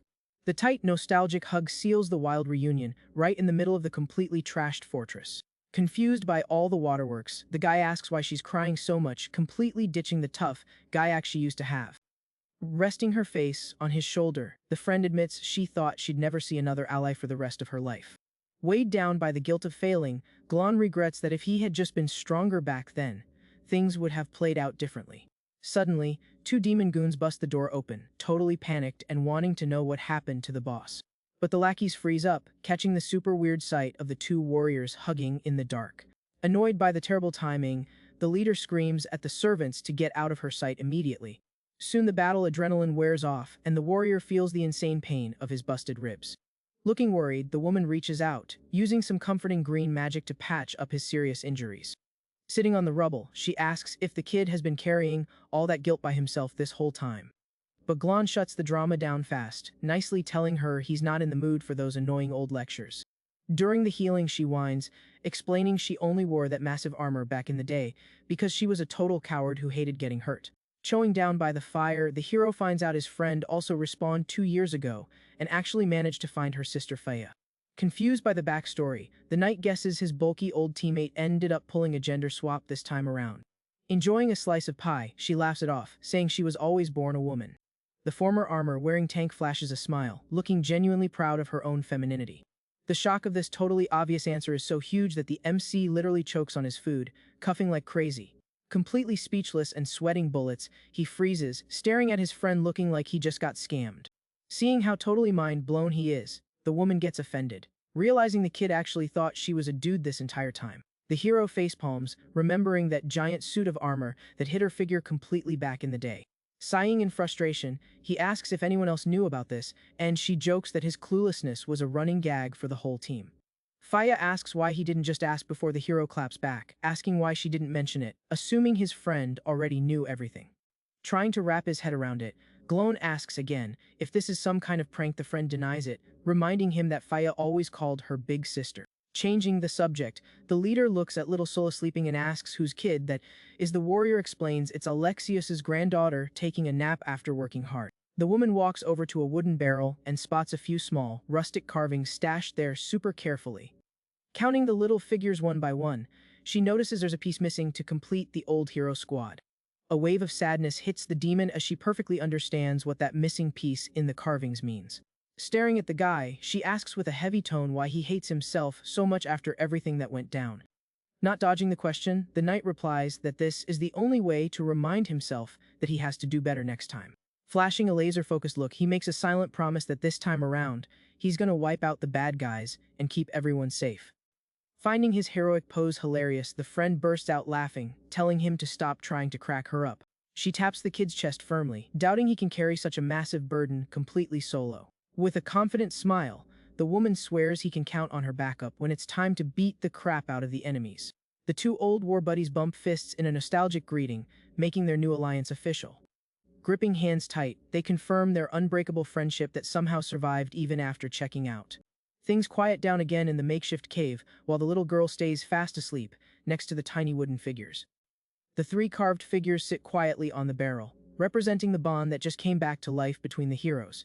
Chilling on the mountainside, Glon figures his friend spent the last 2 years running the demons while secretly taking out the strongest rookies. The leader confirms she did it to stop them from becoming a bigger headache, since the current second-generation king is a cruel jerk who ghosted his own government. Totally switching gears, she mentions there's this weird little detail that's been bugging her lately. Looking stressed, the woman admits that sometimes she feels her own thoughts getting twisted by the killer instincts of her new demon body. The MC totally gets it, spilling that the shady nature of this race has been messing with his head big time too. Curious about his confession, the old teammate asks what exactly changed in his personality. Keeping his usual cold, serious face, the knight claims he actually got way calmer and softer. He follows that up by saying he has way fewer creative ideas for destroying enemies now, which leaves his friend sweating with a giant atom drop on her head. The chat gets interrupted by little Sulla, who wakes up curious and wants to know who the giant lady sitting there is. Totally charmed by the kid, the leader pinches her cheeks excitedly, gushing over how adorable her face is. Formally introducing them, the hero reveals that the woman is actually the reincarnated mage Feya, currently rocking a beefy demon body. Without waiting for the backstory, the woman picks Sulla up and tells the guy to pack up their stuff, so they can move to a way safer, bigger basement. A little bit later, the trio heads down the dark stairs, arriving at the boss's secret hideout right under the wrecked fortress. Checking out the wall totally covered in notes, the hero praises the massive amount of intel she managed to scrape together over the last 2 years. The intel board breaks down the dangerous Demon King hierarchy and shows exactly how the power got split up over the generations. Meanwhile, Sulla whines to her giant new friend, begging not to be dressed up like a fancy little doll. Rocking some brand new, stylish clothes, the little girl asks if she looks pretty, even though she thinks the outfit is totally useless for a fight. Feya brags about her sewing skills, and the hero admits he thought she only knew how to make that useless old grass skirt. Annoyed by the jab, the woman claps back saying materials were tight back then, and that skirt had a totally awesome beach vibe. Putting the finishing touch on the outfit, the demon clips a little accessory into the kid's hair, declaring it absolutely perfect. Out of nowhere, the knight's attention gets snagged by a shiny object left in the middle of the messy basement. He picks up the massive blue magic shell, totally amazed, instantly recognizing the item as the Call of the Sea of Souls. The friend says she took it from a merchant as a toll, but the guy explains it's actually an ancient artifact from a republic that fell centuries ago. According to the Academy's records, the shell lets someone easily pop right into another person's soul. Once you're in, the visitor gets a front row seat to all the host's past memories, watching everything like a ghost spectator. The hero suggests using the ancient item to check out the leader's past right at the exact moment their squad got wiped out in the final battle. He remembers feeling something super sketchy when he checked out, but he was too weak and fading fast to really pay attention. Handing over the item, Glon asks her to dive into his soul to figure out if some hidden event caused the whole group to respawn. The woman agrees without missing a beat, grabbing the glowing shell and getting ready to fire up the magic ritual right away. Hyped to uncover the truth, the old war buddy confidently says they should just get the spell started already. She pokes the guy's chest with the tip of the magic shell, but absolutely nothing happens, leaving both of them looking pretty dumb in the basement. Checking the artifact closer, the MC notices the other half is busted and points out that the thing needs to be in one piece to work. Looking a bit embarrassed, the leader explains that some bandits raided her stash recently, so the missing half is probably sitting with a gang in the middle of nowhere. Staring at his friend with pure disappointment, the guy rubs it in her face that he tried to teach her stealth techniques back in the day, but it was a total bust. He roasts her terrible assassination attempts, claiming anyone with half a brain would have spotted those clunky moves a mile away. Whining, the woman swears she'll practice hard from now on, but the knight loses his patience and tells her training starts right this exact second. The scene cuts to a huge bandit camp tucked way deep inside an isolated canyon surrounded by dangerous mountains. Hanging around the fire, the crooks are drinking and celebrating their massive haul of food stolen from neighboring lands that stopped hunting humans. Some monsters are guarding a tied-up hostage, grumbling that even a tiny scrap of human meat is a solid payday. The gang boss hugs the hostage, planning to pool their forces until they can head back to no man's land and take out that evil dragon. The goons roll up carrying 2 heavy crates of stolen supplies, saying the stuff is locked tight and they're gonna need tools. The big wooden crates are dropped in the dirt, just waiting for the right moment to get brutally smashed open by the gang. Nobody there has the slightest clue about the massive, silent threat that just got delivered straight into the criminal's home base. Squished inside a tiny space, the knight praises the infiltration plan, but his friend begs him to stop using gross analogies about flies. Thinking it over, the MC suggests rushing everyone at once, but the leader warns that having so many enemies makes it super hard to wipe them out without leaving a mess. The woman is worried that some goon might use the crazy brawl to sneak away with the other half of their precious soul artifact. Eavesdropping from inside the box, they hear the bandits hyping up the idea of using human ballistas to try and bring down the overpowered evil dragon. Suddenly, a massive, heavy lackey plops right down on top of the crate, casually suggesting they use humans as bait to lure the monster in. The chubby monster cracks up at his own genius plan, wanting to just sit back and watch the two sides tear each other apart so the gang can cash in easily at the end. The demon's weight completely shatters the top of the wooden crate in a loud explosion, sending sharp splinters flying all over the camp.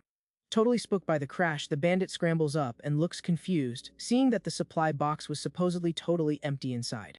Jumping on the quick distraction, the old squadmate triggers her bloodline technique, instantly shifting into her seriously dangerous ancient snake form.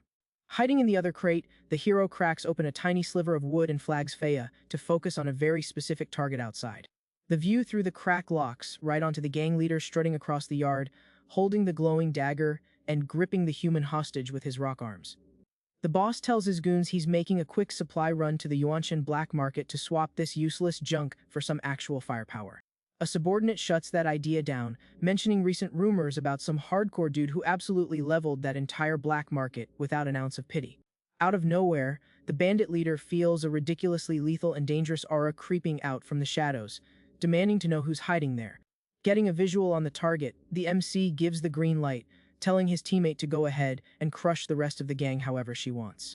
Without a second of hesitation, Faya bursts out of the box, shattering the wood, and lands a brutal punch that completely wrecks the chubby monster's face. Grabbing the bandit by the collar, Faya screams at him, absolutely furious that his crew stole all the good food and left her eating nothing but grass all day. Super triggered by the whole situation, the demon yells that it makes her insanely mad and winds up for another crushing punch. In a matter of seconds, the leader wipes the floor with the criminals and stands tall in the middle of the totally trashed camp. The gang boss stares at the intruder in shock, complaining that the snake demon led the bone crushers right to their secret hideout. Using the human hostage as a meat shield, the monster sarcastically claps for the woman's solid work crashing their base. Just then, the prisoner cries and begs the hero to save her, claiming she was kidnapped and goes through horrible torture every single day. Ignoring the victim's waterworks, the gang boss aggressively draws his blade and gets ready to throw down right there. Pulling a wild twist, the supposed hostage breaks free and lands a solid kick on the bandit, letting him know she is officially done with this garbage. The human shoots the knight a cheeky wink and asks if the handsome guy is interested in the magic artifact. Holding the glowing blue shell, she teases that the kid could become her newest little toy if he manages to grab the item. In the blink of an eye, the MC teleports right in front of the woman, letting off a crushing aura of purple thunder. The goons are absolutely terrified when they realize the fake hostage just dropped their boss in a split second. While flattening enemies with her shield, Faya notices her friend is still stuck in his old habit of completely separating his offense from his defense. The buddy points out that his current talent Mark is literally built to mix defensive blocks and offensive strikes seamlessly during a fight.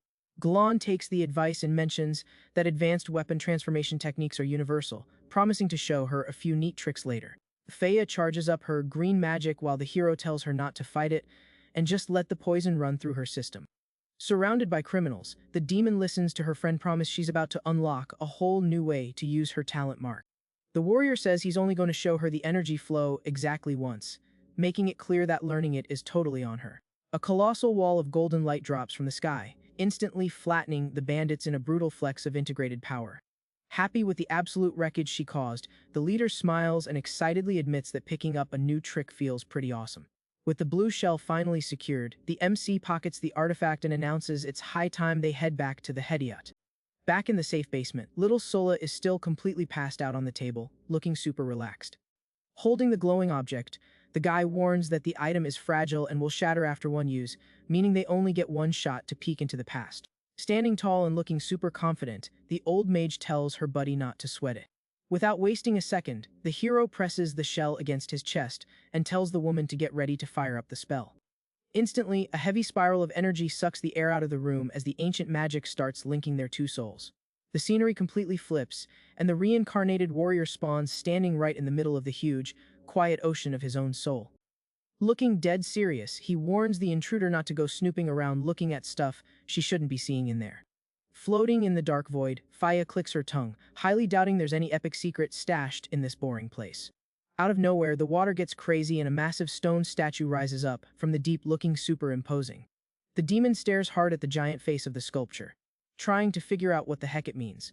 She realizes it's the god of mercy, but thinks it looks super creepy and totally makes fun of the knight's supposed good guy vibe. Noticing her there, the hero is surprised he could actually hop into his own soul too, and tells them to get a move on with the search. Before they can step forward, a massive tear of red energy suddenly rips through the dark background, looking terrifying.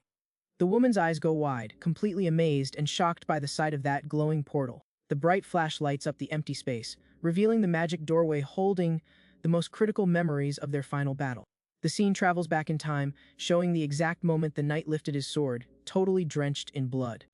Walking through the rubble, the friend realizes in awe that she's watching everything that went down right after she bit the dust. The nightmare becomes real right in front of her when the warrior brutally rips out his own heart with his bare hands. A massive demonic eye glows in the dark with the Emperor complaining about having to pull such a pathetic backup plan. A magic circle shatters as the monster triggers his insane ability to respawn his own soul into a super talented demon. The villain celebrates that his evil mission will live on, but suddenly panics and screams that the spell isn't fully forming. A divine light tears through the dark magic and the frustrated Emperor realizes this whole epic fail is all because of that god's interference. Watching the reveal super closely, Faya whispers her old teammate's name, finally putting the missing pieces of the story together. The painful flashback ends, showing the MC's lifeless body lying flat in a massive pool of his own blood. The Emperor curses the sudden crash of his ritual, admitting he has no clue what kind of terrible mess he's going to face now. Even weakened, the monster confidently swears that the magic is still enough to keep him walking among the living. Putting it all together, the leader completely loses her mind, realizing the big bad actually managed to respawn somewhere too. The old mage flies super fast through the dimensional tier, warning that the memory of the fight cuts off right at that exact second. Desperate to warn her buddy, she lands near the creepy statue, looking super lost and unsure if she's even still inside his soul. The scenery around her morphs into a horrific hell pit packed with bodies hanging over an ocean of pure blood and destruction. From the shadows, a familiar, creepy voice calls out to the woman, promising to show her the exact way out of this nightmare. The dark figure claims to be the knight, while the girl nervously inches closer to the red puddle, trying to get a better look at the silhouette. Instantly, Glon's actual voice echoes in pure panic, screaming for his friend to cover her ears, because that thing is definitely not him. She freezes in sheer terror as she comes face to face with a smiling, abyssal monster oozing darkness right in front of her. Reacting purely on survival instinct, the demon fires up her purple aura, getting ready to throw down with this lethal threat. Suddenly, a gigantic pillar of energy slams into the ground, tearing the shady beast apart with a deafening crash. Rocking his glowing spirit form, the real hero punches the creature out and yells at the woman to get the heck out of there right now. Using all his strength, he grabs his friend's hand and yanks her violently out of that dark nightmare in a split second. The duo snaps back to reality, panting hard in the basement, and the leader collapses on the floor, terrified, asking what the heck that freak was inside his soul. Leaning on the bookshelf, the knight dodges the question, saying he'll spill the secret later and wants to focus on what she found in the past. The friend drops all the scary details of the spell she witnessed, confirming their absolute worst fears about how the big war actually ended. She explains that the Emperor's absorption skill was basically stolen from someone else, proving the old Demon King just hijacked that massive power. Looking stressed, the woman declares they need to hunt down and lock up the villain before he gets his brains back and wrecks the world all over again. The Intel board breaks down the complicated demon bloodlines and how the kings fought for control of the race throughout their bloody history. Scratching her head in confusion, the leader recalls one more super important detail that really bugged her during the spirit trip.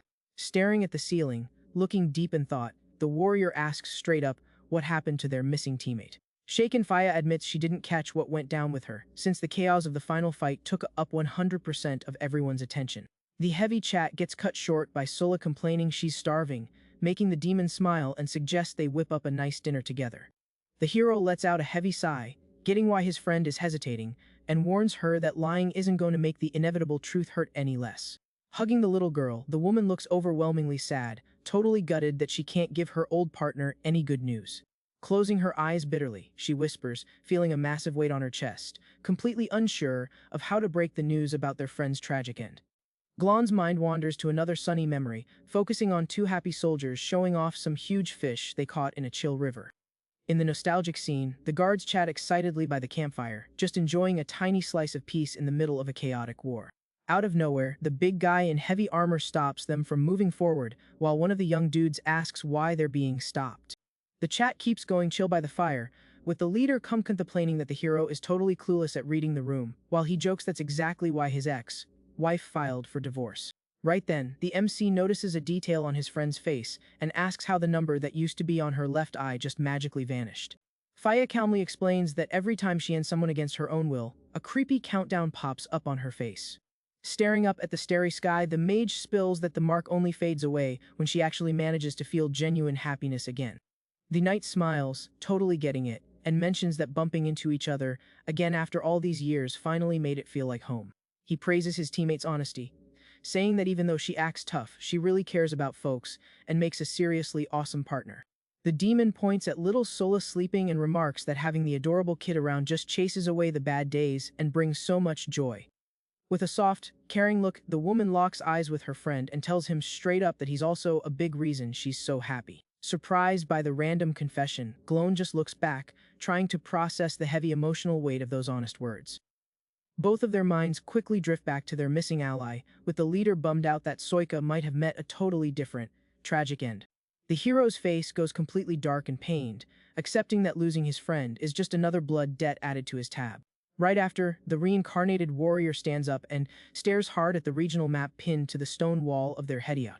Taken over by an uncontrollable rage, the knight punches the paper hard, swearing he's going to make the guilty pay with their lives. The scene then cuts to Hardstone Village on the edge of the kingdom, showing a place completely wrecked by flames and stained with tragedy. In the middle of the mess, a centaur monster flexes his muscles proudly, laughing and claiming that only a hardcore workout can really build the body. Pinned to the bloody, dirty ground, a beaten man hugs a terrified little girl, desperately trying to shield her from the absolute massacre. The kid cries, calling for her dad, while the man tries to calm her down, promising that someone will come save them any second. Finding their panic hilarious, the centaur monster charges in angry, warning them he's going to speed up the slaughter. The dad runs for his life through a puddle of red carrying his daughter, fighting like crazy to survive the bloodbath. Touching the kid's face, he bitterly regrets that the very first thing she saw when she woke up was nothing but pure misery. Relentless, the horse beast keeps up the sadistic chase, speeding across the wrecked scenery. Out of nowhere, the monster freezes mid-run, feeling a super weird pressure, and wonders what the heck is going on. Crying out of guilt, the man apologizes, claiming it's all his fault for waking up way too late and causing so much pain. In a brutal, merciless move, the father's head is completely obliterated in a gross explosion of red. The little girl goes into total shock watching the traumatic scene, and her eyes start glowing an intense, crazy red. A dark, suffocating aura swallows the area as the true identity of the ancient demon emperor starts waking up inside that tiny body. All alone in the red puddle, the kid stands totally still, just staring at the headless body. Looking into the void, the little girl asks in a super creepy voice why her own creations turned out to be so totally messed up. Monstrous shadows surround the spot while the entity complains that the plan was just to wipe out the targets fast, without all the torture. The reincarnated emperor calls out the beast's sick pleasure and declares this whole thing was a massive mistake, leaving the centaur completely confused. Unleashing crushing power, the little girl drops the ultimate extinction technique and literally vaporizes the entire demon horde in a flash. The area is reduced to a giant smoking crater, while the entity thinks about how this wasn't the result he expected from the brawl 5 years ago. Flashing a look full of pure malice, the villain whispers that the reincarnated hero turned into someone truly unforgettable. Memories of the warrior's relentless fury bubble up, recalling the dark inner voice the knight had buried deep in his soul. A quick flashback shows his fallen ally regretting that it was way too late to confess her true feelings. Walking through the wreckage, the Emperor ironically figures they could have been best buds if they just understood each other better. Meanwhile, a desperate warrior woman runs toward the village, kicking herself for showing up too late to stop the demon attack. Reaching the bloody crater, the woman finally finds the little girl standing all alone in the middle of that absolute hellscape. Bawling her eyes out, the mother hugs her daughter super tight, begging for forgiveness because she couldn't get there in time to save them. Drowning in her own grief, the woman keeps apologizing non-stop while squeezing the kid in a protective bear hug. Looking over her mother's shoulder, the villain inside the girl coldly calculates that the people in this world are just going to keep suffering endlessly. The warrior lifts her tear and blood-stained face, gripping her sword hilt with absolute, crushing anxiety. Wasting zero time, the woman bolts through the rubble carrying her daughter on her back, trying to get as far away from the danger zone as possible. Left behind, the dad's headless body rests on the stone floor right next to a forgotten blade sitting in the dark puddle. Hiding his true evil vibe, the little girl decides in her head that her grand purification mission simply cannot wait any longer. Back at the heady out, the MC and the leader chat about having absolutely zero clues on where the Emperor's new respawn might be hiding. Deep in thought, the warrior suggests that the current demon queen of silent death, known as Fenling, might just have the answers they need. His friend drops the info that she actually keeps in touch with her, mentioning that the queen totally hates her own race and rocks a power that perfectly sniffs out lies. Sizing up the situation carefully, Glon agrees that this weird ally is their one and only ticket to scoring some useful intel. Suddenly, the hero's dark instincts pop up, asking if he's really going to trust demons again, warning him not to forget the real mission. Taken over by a quick burst of killer aura, the knight silently swears his hate won't fade until the entire race is completely wiped out. Noticing her partner totally zoning out, the mage snaps her fingers in front of his face, asking why. He's just standing there spacing out. Trying to get his focus back fast, the guy brushes it off, saying it was nothing, and he just got a bit distracted for a second. The duo treks across a plain at night, with the demon praising the flat ground while the hero asks what her big plan is. Faya bites her own hand to use some blood magic, announcing she's going to summon the dreaded vampire knight to drop a message for the humans. Freaked out, little Sola asks if vampires aren't just myths, and the leader admits she's only heard crazy rumors about how brutal the creature is. The spilled blood fires up a massive, complicated red magic circle that lights up the entire dark plane. The summon takes a hot minute to answer, and the MC jokes that their ally must be rusty since nobody called him in ages. Yawning from being so tired, the little girl says she needs to save her energy, and asks them to wake her up only when the creature finally shows its face. Shaking with fear, the kid shrugs her shoulders, wondering if the summoned monster is going to look like those creepy bats from horror stories. A super spooky noise echoes through the quiet forest, making little Sola break into a cold sweat and hit panic mode. Staring at a flock of bats flying across the night sky, the little girl tries to chill out, telling herself it's just her own fear talking. Out of nowhere, a colossal blade dripping with fresh blood pops up literally inches from the kid's face in the most brutal way. Caught completely off guard by the lethal threat, the young blacksmith lets out an ear-splitting scream of absolute terror. The bawling, the kid sprints toward the hero, stuttering and begging him to save her from the incoming danger. The dust settles, showing a massive, armored freak raising his heavy weapon right in the middle of the lit-up night. Annoyed by the beast attitude, the mountain leader warns the monster that she didn't summon him just to go around scaring folks. The warrior steps up, letting off a massive dark aura, and tells the so-called vampire to cut the crap and take the situation seriously. Glaring at the duo with a super threatening voice, the creature notes that the only person who could use that summon spell pal passed away a long time ago. With his weapon aimed dead at them, the monster demands to know how the kid managed to learn the advanced, dead blood technique. Faya preps her magic while the knight figures the big guy doesn't really have a friendly vibe and is probably super ticked off at them. Dripping with aggressive energy, the vampire threatens the two, demanding they confess right now, before he has to beat the answers out of them. Not showing a single drop of fear, Glon mocks the threat, saying the creature's tough talk might actually score a solid grade in school. But the hero's face goes dark, and he states with total disgust that the monster has zero manners and turned out to be a massive disappointment. Hearing that lecture delivered in a crazy familiar tone, the giant creature in armor freezes, instantly recognizing his old teacher. Standing tall, the hero shoots him a dark look and coldly announces that student Villain is still failing his class. The massive armored creature freezes right on the spot, completely mind blown as he finally connects the dots. The monster's helmet vanishes, showing the super emotional face of the young guy who instantly recognizes his old Professor Glon. The kid's mind takes a trip back in time, remembering his days studying at a huge, insanely fancy academy castle. In the flashback, the white-haired student is pinned down while begging his bullies not to burn his hand. The coward attacking him is Mulder, a spoiled, mean rich kid who laughs and asks why he's crying so hard about it. Sobbing on the floor, Villain explains that his mom would be totally heartbroken if she saw him with such a nasty injury. Pretending to care, the bully remarks that normal moms actually do worry about their kids and hate seeing them hurt. But Mulder's face changes and he yells furiously that he couldn't care less about the kid's family suffering. Showing zero mercy, the jerk decides to make things worse and announces he's going to toast the kid's other hand too. A loud, violent crack echoes through the room as a brutal hit smashes into the desk before the burn can even happen. Glon pops up out of nowhere in the classroom, smashing the bully's face into the table with one hand while holding a sharp blade in the other. Flashing a killer glare, the teacher coldly warns that next time, he'll make the punk's parents scrape up his remains with a shovel. The spoiled kid tries to break loose, calling the master useless, completely outraged that an honorary teacher is treating him like garbage. The comeback hits in a blink, as the bully and his goons get violently chucked right out the castle window without a single ounce of pity. After handling the mess, the knight just turns around and strolls down the hallway, completely tuning out the chaos. Desperate to talk to his savior, the student reaches out and asks the professor to wait up for a sec. But the guy keeps walking through the massive crowd of students in the hall while the kid keeps calling after him. Seeing that the hero has zero intention of stopping, the young guy accepts the cold shoulder. With a relieved smile and teary eyes, Villain thanks him from the absolute bottom of his heart for the assist. Time flies at the academy, and some students are totally shocked to see the massive auditorium packed to the brim. Looking through the window, they gossip the professor is a literal demon, hunting maniac who barely ever has time to teach hands-on classes. The room is stuffed with wannabe heroes who would do absolutely anything to snag combat tips from the legendary warrior.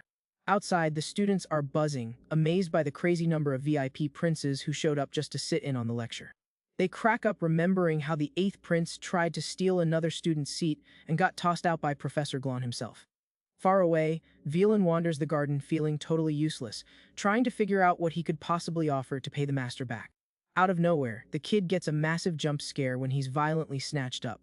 Magic vines lock the guy mid-air, and the spoiled hair pops up, warning him this is a dead zone where nobody will hear him scream. The bully offers to let the kid live if he acts as bait to lure Glon into a trap, but Villain curses him out with everything he's got without a second thought. Ticked off by the instant rejection, the attacker scowls and admits he didn't expect a piece of trash to be so stubborn. Tighten the magic grip. The coward tells the kid to enjoy the feeling of getting his bones slowly crushed while he figures out where to bury the body. Agonizing in pain, the student thinks to himself that he has to stop these punks to protect the professor no matter what. His vision starts going dark as the pressure from the vines cranks up to an insane level. The guy regrets being too weak and lazy to train properly, but suddenly Glon crashes down from the sky, wrecking the whole setup. Slicing the vines like butter, the knight grabs the kid by the collar, actually praising his stubbornness for not caving to the blackmail. Cuffing like crazy, Villain panics, trying to warn him about the trap, and asks where the heck the attackers vanished to. Cool as a cucumber, the warrior points up and casually mentions that the trio is already on their way down. A second later, the 3 goons plummet from the clouds, screaming in absolute panic as they head straight for the dirt. The impact is brutal, flattening the bullies against the ground and kicking up a massive cloud of dust and debris. Covered in blood and totally shocked, the student listens to the master joke that now the guys' parents will definitely need a shovel to scoop them up. The professor tells the kid to get to class and pushes him to use his dark talent, advising him to turn that fear into the enemy's absolute worst nightmare. With that memory wrapping up, the young guy bows in deep gratitude in a sunny field, locking in his forever loyalty to his epic savior. After that, the kid even offered to bake the knight a fruit pie as a big thank you for all the solid advice. Back to the present in the ruins, the former student swears to immediately head out and warn the nations about the emperor trying to swipe 2 very specific bodies. Confused by the chatter, Faya asks who they're talking about and quickly finds out the targets are humanity's absolute biggest heavy hitters. The first target is the great king of Ainia, widely known as the mighty restorer of humanity. The second on the hit list is the ultimate warrior who leads the Northern Alliance with totally unbreakable strength.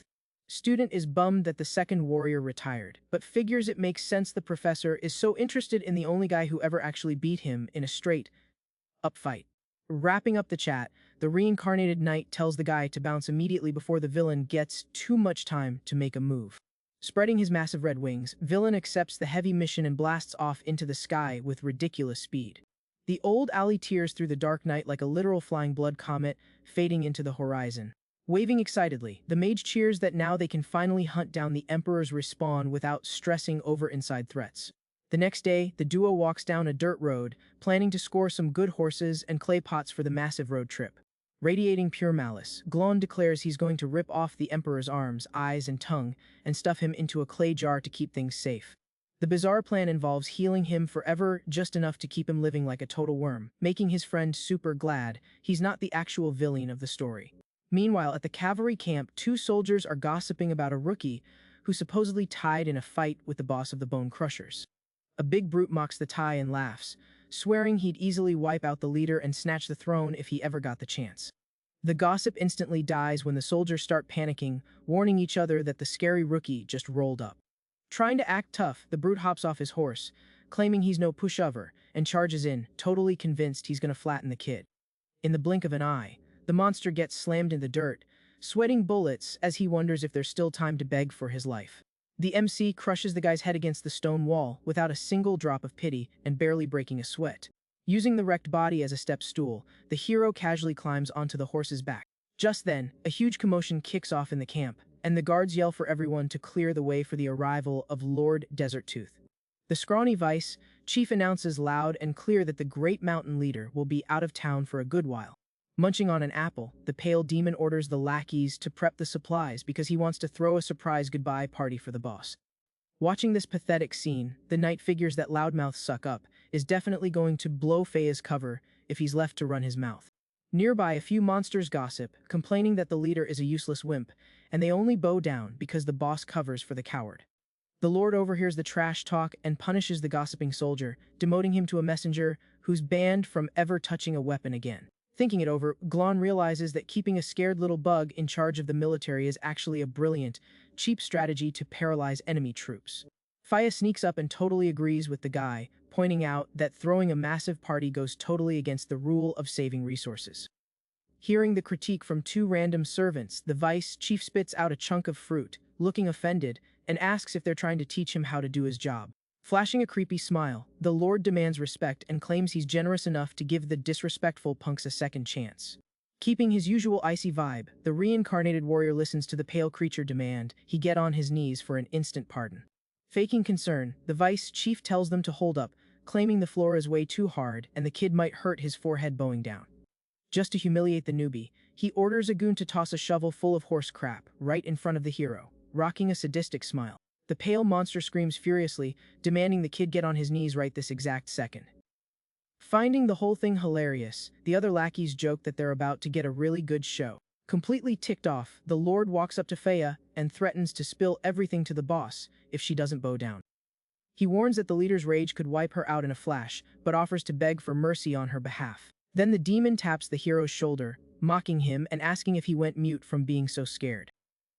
With pure arrogance, the beast claims he's going to help wake him up and orders him to lie face down in the dirt. Wasting zero time, an insanely fast and heavy kick tears through the air straight at the bully. The brutal impact sends the pale lord flying far away, catching him totally off guard in front of everyone. Face planting into the dirt, the coward eats dust while the goons are absolutely stunned by the crazy scene. Feya shifts into her imposing mountain leader form and coldly demands to know what the vice chief thinks he's doing. Still on the floor, the lackey points at the kid, demanding the brat face serious punishment for breaking orders. His voice dripping with hate, the monster screams at the hero, warning him that his life is officially over. Instantly, the boss's heavy boot smashes right into the subordinate's face, forcing him down on his knees. Humiliated in the dirt, the demon begs for an explanation while Glon just watches in total silence. Bathed in a massive, threatening aura, the woman warns that if she hears one more peep out of him, he can go ahead and dig his own grave. The leader declares that from now on, the lackey is only allowed to stand up once the kid is completely out of sight. Glon mentions she didn't need to go that hard, while the guards whisper that the new guy must be a seriously big deal. Bleeding in the dirt, the vice chief freaks out, realizing he pissed off the wrong person and totally tanked his military career. Soon the duo gets ready to ride out on horseback, using the excuse of managing neighboring territories properly. The knight comments that the Queen of Silent Death hates the Emperor, betting she'll help out once they explain what's going on. Faya agrees with the plan, saying that right now it's the only real option if they want to avoid drawing heat. Riding off into the sunset, the two heroes keep a low profile as they make their way toward the Grand Demon Court. That very same night, the scene shifts to the imposing capital of the Eternal Court shining high in the clouds far, far away. Inside the Dark Tower, a calm voice celebrates that the demon race has finally checked off the first step of their massive reform. The Grand Demon King Xiu explains that mindless killing machines can't run the world, since real emotions are the building blocks of civilization. Sitting at a huge round table, he pitches the next move, bringing up how important humans get treated like gods after they check out. The colossal king in golden armor instantly backs the bold idea without needing a second to think about it. With a super creepy and dark aura, the Lord of Cruelty coldly agrees that he doesn't have any issues with the game plan either. Showing off his huge spiked horns, the King of Desolation goes along with it, noting that his opinion doesn't really matter anyway. But the Queen of Silent Death looks bored and asks why they even dragged her there, just to be the buzzkill of the meeting. Trying to cool things down, Shu says he totally gets where the Queen is coming from and won't force her to cut ties with the past. Keeping a very diplomatic vibe, the white-haired lord argues why this world reform needs to happen ASAP. Having absolutely zero patience for the speech, Fenling stands up from the table and asks to be excused from the room. The woman walks out alone through the massive doors, while the leader just sighs and tells everyone to keep the meeting going. Time passes and the horses sprint at top speed, kicking up a ton of dust on the dry dirt road. The MC and the leader ride through an insanely dangerous trail right on the edge of a giant cliff in no man's land. Laser-focused on the big mission, they push through the canyons without stopping for a break, heading straight into unknown territory.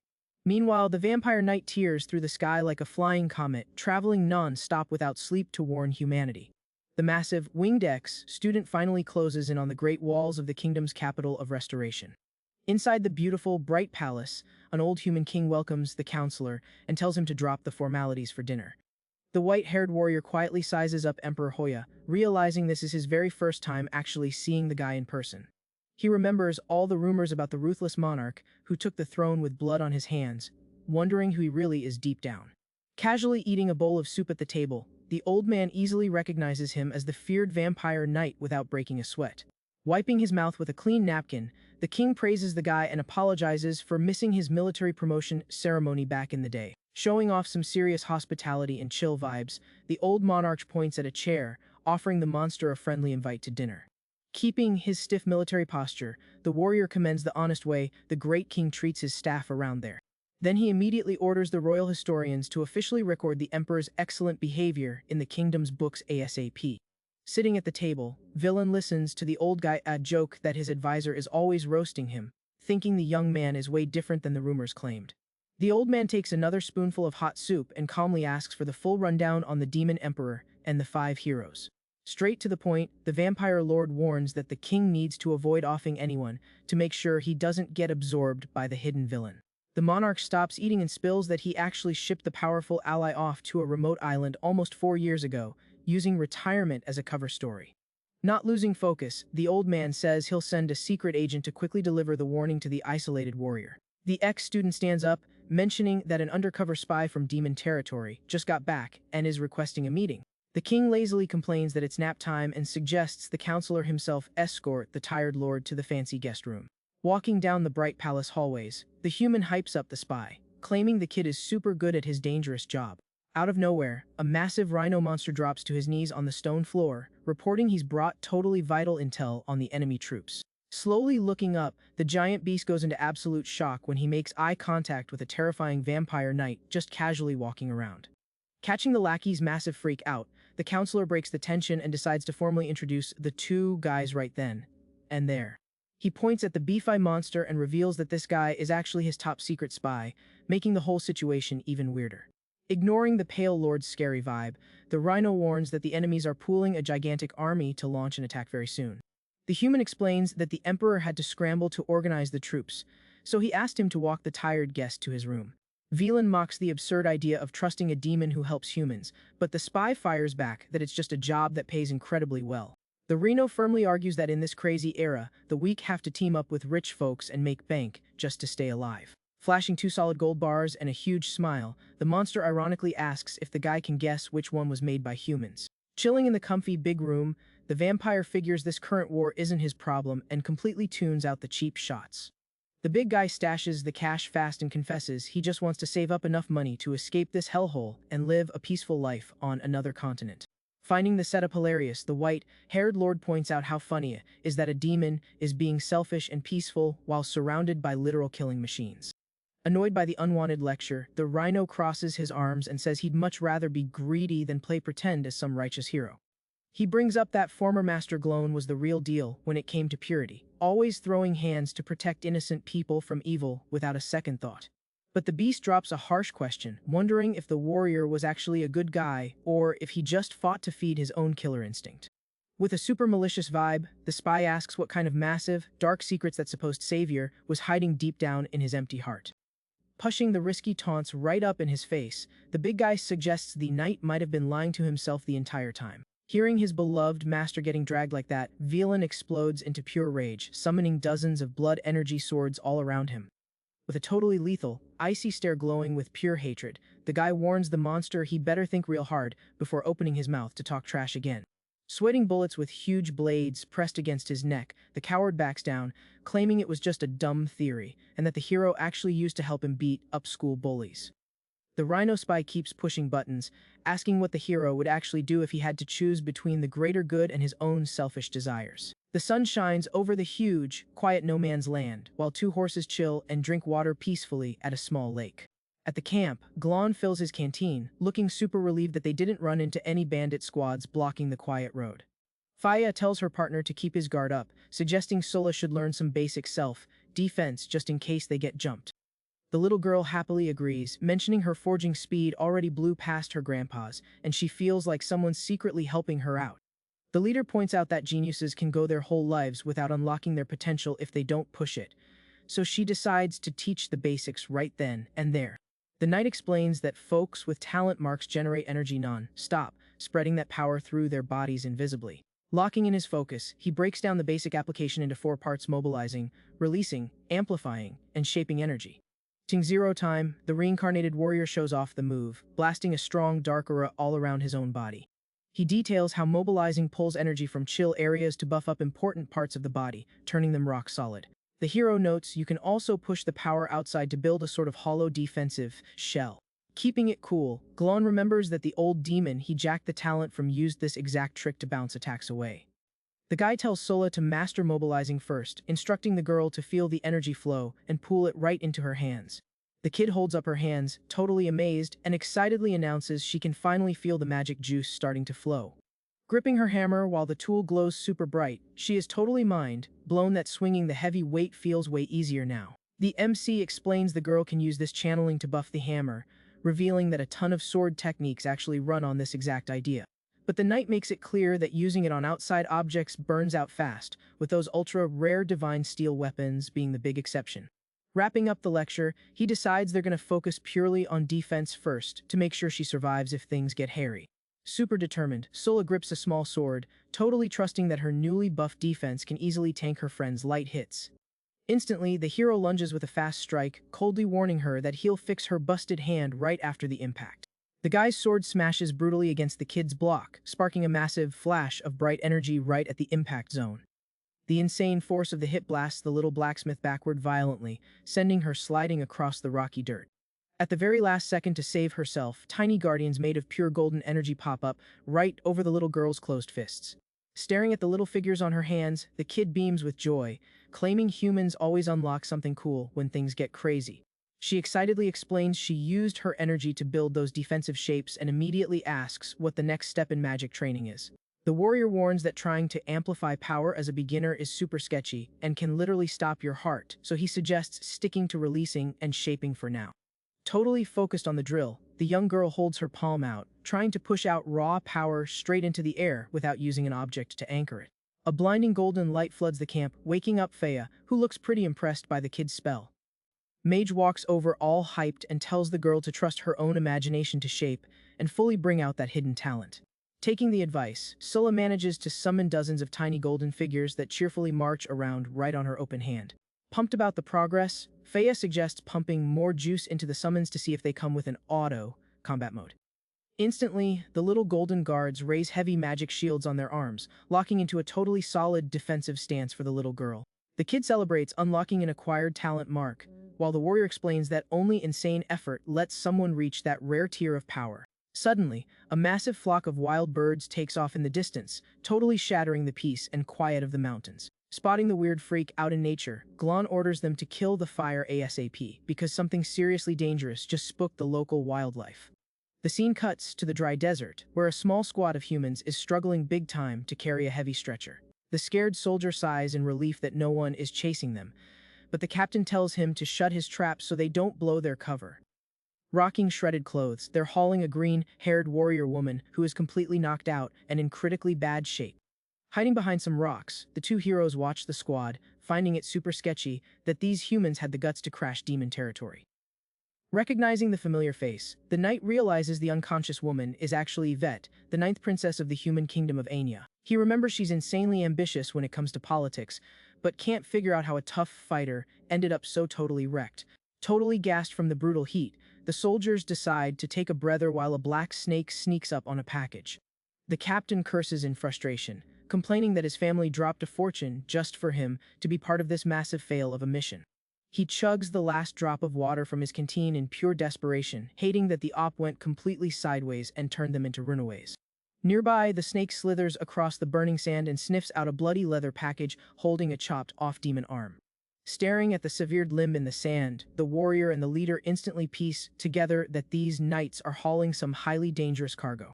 The mage asks if her buddy is planning to use that big guy's arm to trigger another massive power up for his own body.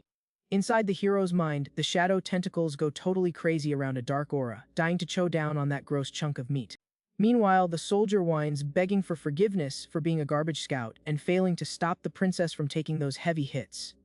The captain smacks his buddy, telling him to quit crying and pointing out that the real screw-up was their VIP intel being completely wrong. Pissed off, the rookie claps back, saying it's not his fault the exclusive informant handed over garbage data about the enemy. Done with the excuses, the commander yanks the stretcher rope hard and orders them to bring the package with the arm over to him. Stepping up to lead the exhausting march, he turns his back to the crew and starts walking again through the scorching desert. Faking confidence, the captain gives an arrogant speech about how an honorable knight from their kingdom never, ever bails on a mission halfway through. Suddenly, the squad leader stops, totally confused, and asks how the young mage knew there was a water source just up ahead.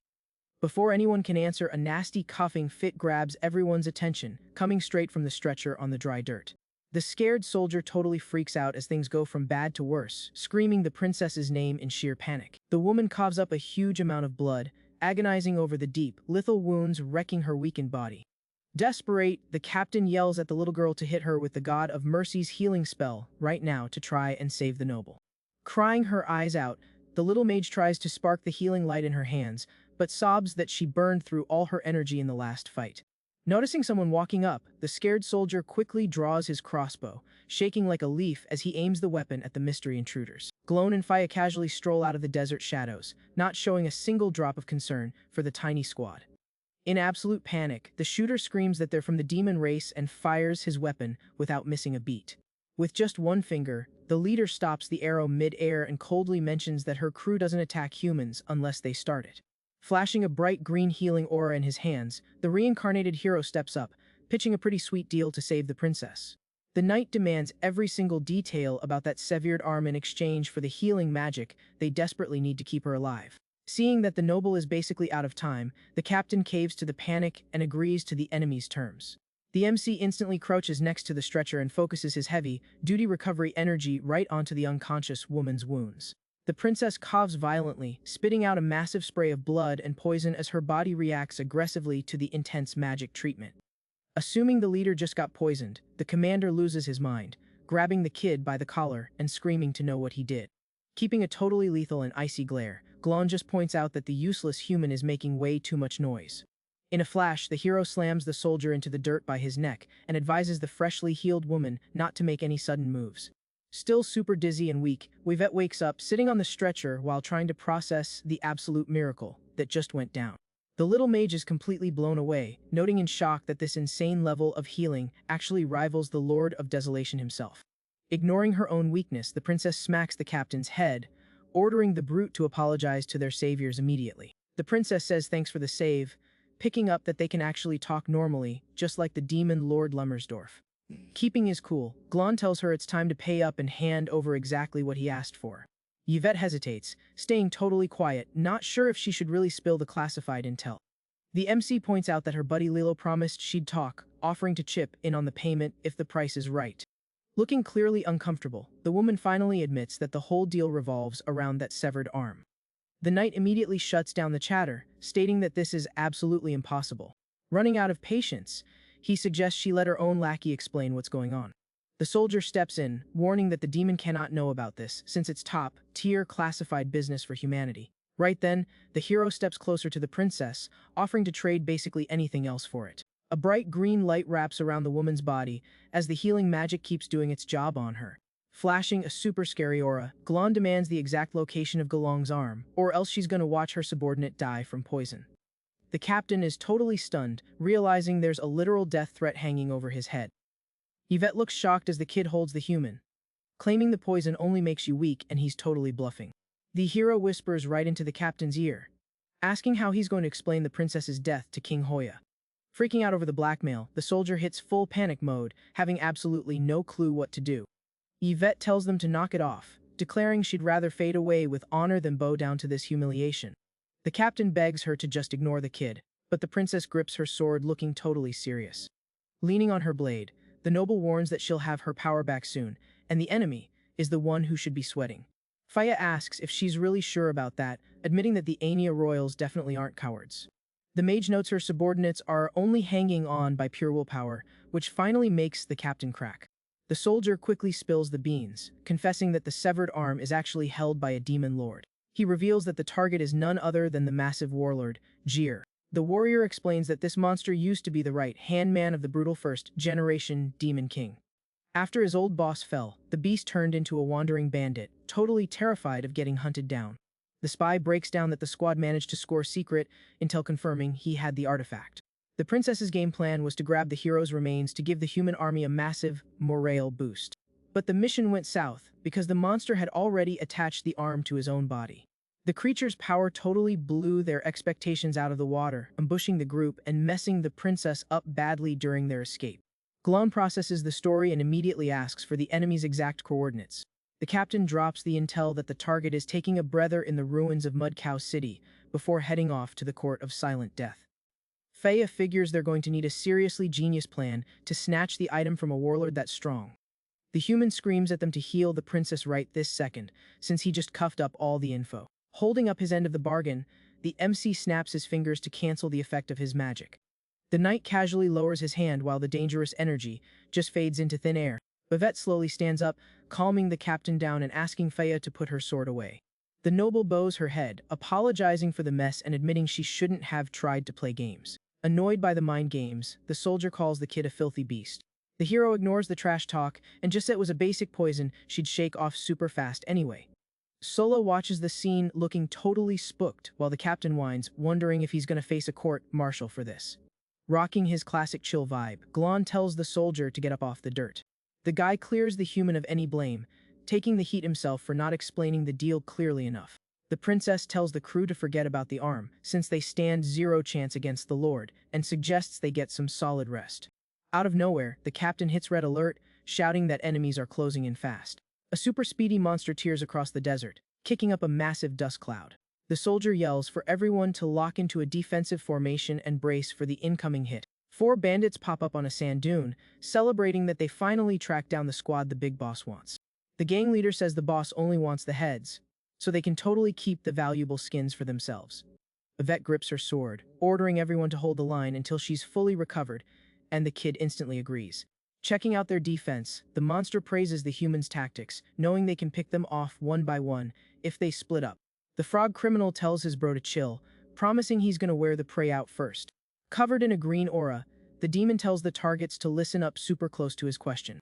He drops a riddle about a rooster born from a regular egg that knows how to speak human, asking where the bird came from. Firing up his talent seal, he warns that their energy will constantly drain if they guess wrong or stay quiet. The humans start panicking as they feel their juice slowly slipping away, terrified they might actually die like this. The captain doesn't even blink and fires his crossbow, yelling that he's gonna blast the monster's main body to pieces. The princess tries to stop the rash move, but the bandit easily dodges the arrow, totally mocking the soldier for being so slow. The gang leader hypes up his lackey's dodge and orders a full-blown assault on the weakened group. The monsters rush in totally enraged, ready to tear the targets to shreds in a brutal charge. The reincarnated hero checks out the chaos from a distance with a dark, laser-focused look. In the blink of an eye, Glon blitzes like purple lightning, tearing through the enemies with a totally devastating strike. Dripping in a violent purple aura, the knight stands tall, surrounded by the shredded pieces of the demons. The princess is absolutely stunned to see the insane, brutal strength coming from some random farm kid. The MC keeps the massacre going, slicing up more crooks, and tells the noble to consider it a little gift for their team. Wrapping up the job, he guarantees that if both squads work together, that precious arm is as good as theirs. A massive explosion of dark energy sweeps the area, vaporizing the entire horde in one fell swoop. Thanks to that massive bloodbath, the warrior's power levels up straight to the third mark. Rocking his badass dark armor, the hero notes that this form still has some room for upgrades. Yvette throws up a huge magic sand screen, telling the kid to hurry up and ask the question. Behind the barrier, the frog demon repeats the riddle about the four bone brothers named Pointer, Middle, and Ring, waiting for the right answer. The countdown keeps ticking, while the guy walks toward the enemy with absolute chill. Without blinking, Glon coldly states that the fourth brother's name is Fourth Bone. The bad guy mocks him, calling his opponent a total dummy, and revealing the right answer was Pinky. Using the distraction, the hero turns on his thermal eye skill to track the target perfectly.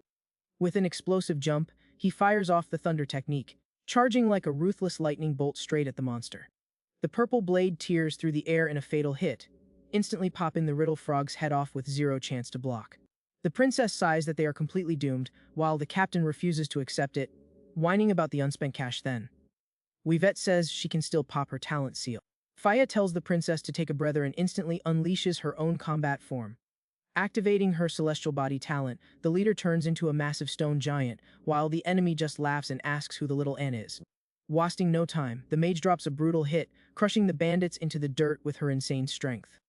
Glon warns that enemies are on the way. Drawn by all the noise, he reminds her he taught her to use an enemy as an advantage without a second thought if they seem useful.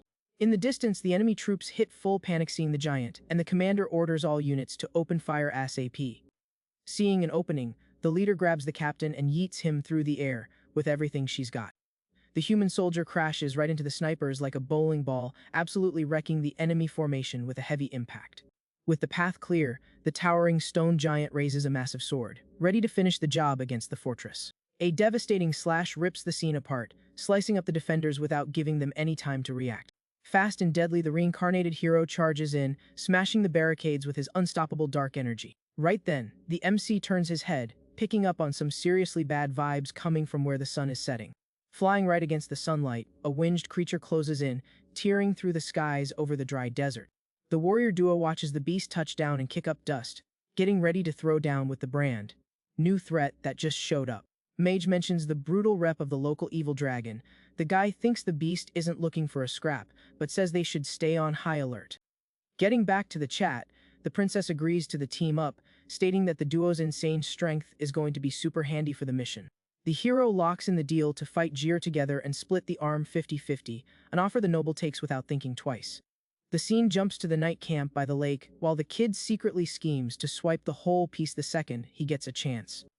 Sitting by the fire, little Sola hands some food to the leader, who absolutely devours it after the big fight.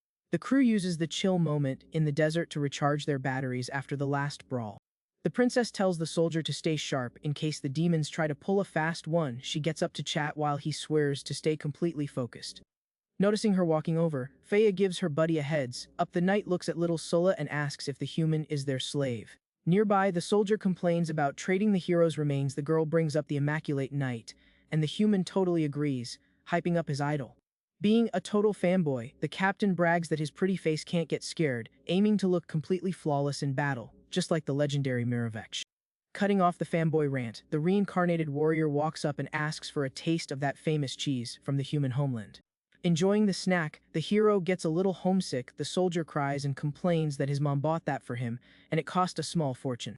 Jumping out of his skin because of an intruder, the captain leaps back, screaming in pure terror, totally clueless about who just showed up. The human backs away with his crossbow ready, asking in a total panic if the shady guy standing there is a monster. Flashing a calm smile lit by the fire, the blue-haired dude chilly confirms he is indeed from the demon race. Shaking with fear, the sniper turns to Glone and desperately asks if the smiling creep is a buddy of his. The entire camp goes dead silent, staring at the mystery invader who just popped up out of nowhere without making a sound. Keeping a super chill vibe, the enemy draws his long sword from the sheath, getting ready to make a move under the moonlight. Smooth as water, he fires off his fluid sword technique, brutally slicing off the sniper's fingers in the blink of an eye. The soldier screams in agony holding his messed up hand, while the little girl goes into shock from the sudden violence. The princess freezes, totally recognizing the flowing water sword style, and the MC's eye goes wide with absolute surprise. The guy steps out of the dark, showing his true face as Mercenary, the famous immaculate knight and fallen hero. An icy chill hits the desert as the legendary swordsman stares down his bleeding victims on the soft sand. Realizing how bad things are, Wavette grips her blade, dropping into a hardcore defensive stance just to stay alive. The corrupted knight politely announces he's here to kidnap the princess on direct orders from his new boss. Sitting in the dirt, the delicious human cheese rests covered in blood right next to the soldier's freshly chopped fingers. Convinced he's just a copycat demon, the woman sizes up his insane strength and begs Glon for backup immediately. Playing it cold, the kid refuses to help, claiming there's gotta be a misunderstanding and suggesting they try to talk it out first. Stepping forward, the reincarnated warrior locks eyes with his old squadmate in a super tense, quiet reunion. The MC stares hard at the blue-haired guy's face, noticing the heavy damage his old friend has taken. The fallen knight smirks with his scared face, saying he already had a hunch about who was throwing around such a killer aura. Muravec quickly recognizes his old pals, hyping up the mage's giant size before noticing something completely weird. Faya rolls her eyes, saying their terrible judgment proves they really are like blood brothers. The princess screams for them to watch out, but Glon doesn't wait and charges straight at the enemy. They clash and the swordsman blocks the hit, totally convinced the kid only faked the chat to land a cheap shot. Firing up the soul of the night dragon's seal, the blue-haired monster complains that he just wants to finish his mission in peace. The hero swats the magic away aggressively, telling the fallen knight to stay the heck out of his way, no matter what. During the brutal exchange of strikes, Muravec blames the kid for the scars on his face and his own miserable life. Overflowing with frustration, the former idol thinks his immaculate title is a total joke now that he's rocking loser scars on his face. Completely unhinged and screaming his lungs out, he puts all the blame on his old war buddy for ruining his life. Summoning her massive shield, Faya jumps into the brawl, ordering her crazy friend to chill out right now. With an ironic smirk, the swordsman backs away from the shield, asking how anyone could stay calm in this totally absurd situation. Nimble in the air, he fires off his lethal flowing water move, swearing he just needs to follow his current boss's orders. The hero pushes through the slashes, realizing his old ally got completely brainwashed, he bitterly concludes there's no other option here. Faya pops up with a fist full of glowing energy, warning she's gonna beat him until his sanity snaps back into place. The punch connects, but the enemy triggers his white mist mirage, cockily claiming his mind has always been crystal clear. The leader's crushing fist goes right through the fake image, shattering the mist in a totally useless hit against the dirt. The hero praises him for using light to hide his real body and tells the princess to get over there fast because she's the main target. Wasting no time, the reincarnated warrior channels energy into his eyes and pops his thermal vision to track the enemy down. Popping out of nowhere, the blue-haired knight launches a massive fire cage mixed with his flowing water style. The circular flaming attack completely traps the princess and her human backup, locking them inside a super hot hazard. The kid drops the magic, realizing the enemy whipped up that crazy heat just to totally jam his thermal vision during the fight. Staring at the high flames, the knight suggests the mage test out that brand new, risky defense technique she's been grinding. Teaming up, the leader drops her unbreakable dawn shields while the MC spreads out his thunder net. Trapped inside, the little girl tries to heal the injured sniper, but cries in pure panic, unable to focus because of the insane heat. Suddenly, the enemy's blade cuts through the air right at the kid, who screams in terror, seeing the end coming right for her face. The blue villain coldly states he only chopped the soldier's hands to avoid taking innocent lives, demanding they don't waste the warning.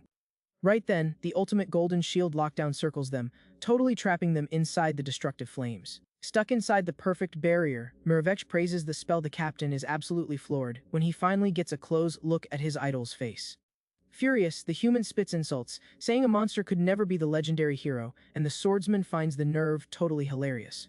Completely loyal to his old hero, the soldier screams that he'd be a garbage knight if he let a massive insult like that slide. Staring at the kid, Mirovech asks if he knows why he spent his whole life fighting for the first knight title, but always got called second. The swordsman drops into a creepy stance and explains that title belongs strictly to King Hoya's oldest son. Shifting into a colossal beast, the old ally brags about how fair the demon race is, since only absolute power rules there. Overflowing with ambition, the flying monster claims that with enough juice, becoming the new demon emperor isn't out of reach. Without wasting a second, the giant blue dragon blasts a massive wave of pure, destructive energy straight at the squad. The insane impact sets off a huge explosion in the desert, completely wiping out the fire cage and all their defenses. Faya grips her heavy shield tight and tells Princess Vet to jump on any opening that pops up above them. Right then, the winged beast takes off fast, whipping up a powerful energy vortex that sucks up everything around it. Grabbing the chance, the mountain leader fires up her talent and launches herself into the sky like a literal missile at the target. Up in the air, the creature mocks the mage's charge, calling the attack a totally pathetic little trick. But Glon suddenly teleports into the sky, wrapped in an explosive, lethal aura of purple thunder. The hero lands a brutal hit that knocks the dragon out of the sky, leaving the monster complaining and super salty about getting outplayed like that. Far away, a sketchy old man watches the whole thing from a cliff, noting that bagging the princess is definitely not a walk in the park. On the ground, Faya thinks the enemy's quick getaway is super weird. The MC coldly figures his old buddy was just putting on a show. The knight's mind flashes back to their swords clashing, when Mirovech asked if he was looking at his face. In the memory, the swordsman was checking himself out in the mirror while a young girl healed his busted face. The guy rubbed a feather on the wound trying to leave a cool scar, claiming the future #1 knight couldn't have a totally smooth face. Even with the trick, he admitted he needed a real battle scar so he wouldn't be completely lying to himself. Staring at his own reflection looking super determined, the hero declared he wanted the whole world to respect him. Full of pride, Mirovech promised he was also chasing his own approval more than anything. In another flashback, the young guy sparked his healing magic when he noticed the sneaky old boss Jelong walking up. The weird old man looked confused and asked why the kid didn't say he was hurt so bad. Noticing his face was totally healed, the swordsman freaked out, whining that he just lost his awesome battle scar. Back to the recent fight, Glon remembers his old ally asking him to make the brawl look super real because someone was watching. Faya is blown away by the flawless acting. The warrior reveals there was no secret signal and the cut actually hurt, proving his buddy just threw the blame on some fake master. Far away on the cliff, the old man tells the dragon the mission failed because their intel was garbage, since there were clearly more than 4 humans. Back in his original form, the fallen knight makes excuses, saying the enemy has at least the 5th mark, which makes the whole thing way too risky. The old guy sarcastically asks if he wants a bigger payout to finally bag the princess alive like they agreed. Ignoring the cash, the blue-haired guy demands 10 vials of King Hoya's refined power potion so he can hit the 6th mark. Back with the squad in the desert, Faya holds little Sula while listening to the knight's breakdown of the betrayal. Furious about the crazy demand, Jelong tells the ally to stop being so greedy, warning that downing that much power at once would literally make him explode. The swordsman jokes, asking if he can't just stash the potion for later. The old man shuts it down, saying the boss would hand over 1 vial max. Right away, the two start haggling over the price in a totally hilarious way, bumping the numbers up and down non-stop. Sick of the annoying bargaining, the old counselor sighs and finally agrees to seal the deal at 2 vials. Mirovech tells him to keep his word and says he'll keep tabs on the princess until he gets his paycheck. At the camp under the starry sky, the MC is staring at the horizon when Yvette suddenly calls his name. The princess walks toward the demons looking super serious and totally locked in. The mage and the hero turn around. Confused Yvette says that considering the situation, they need to be completely open with each other. A totally surprising the duo, the royalty and her crew bow deep, apologizing for all the trash talk from earlier. The small human squad shows major respect, thanking them from the absolute bottom of their hearts for keeping them safe. On her knees in the dirt, the princess admits she feels super awkward for not having a way to pay her saviors back for the massive solid. Staying super chill, Glon tells her not to sweat it and just focus on grabbing Monster Jier's arm tomorrow. Showing total loyalty, the noble looks up and swears the team will follow all his orders without asking questions.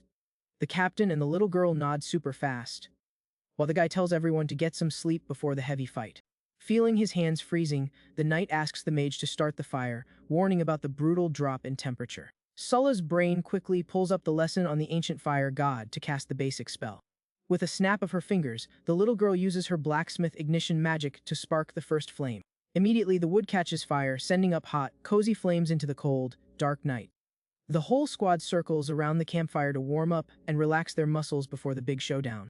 Breaking the quiet camp vibe, Vet asks if those romantic rumors collected by the cult are actually legit. Curious about the random topic, Faya tilts her head, paying super close attention to their chat. The princess specifically wants the tea on the supposed tragic love story at the lake village between the hero and the sage Soika. The giant gets annoyed by the gossip, grumbling that the noble should be asking about the famous massacres from back then instead. The hero scolds his teammate, telling her to go to sleep and banning curse words during awkward conversations. With a distant look, Glon decides to drop the real story since the kid is dying to know. The flashback takes them back, when the squad was still fresh and the cleric begged to tag along to a village trashed by demons.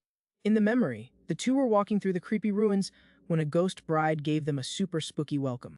Freaky demon mask popped up laughing in the dark, claiming it was a super happy wedding day. The knight pulled his sword, getting ready for an instant fight and triggering his mobilization seal. The white-haired ally asked him to wipe the monsters out with holy light, leaving the guy confused by her not attacking.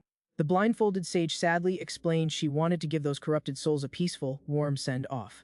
Getting the teammate's sweet request, the warrior instantly popped the warm embrace of the holy light seal. The divine magic lit up the dark, purifying the couple's spirits who faded away looking relieved and totally at peace.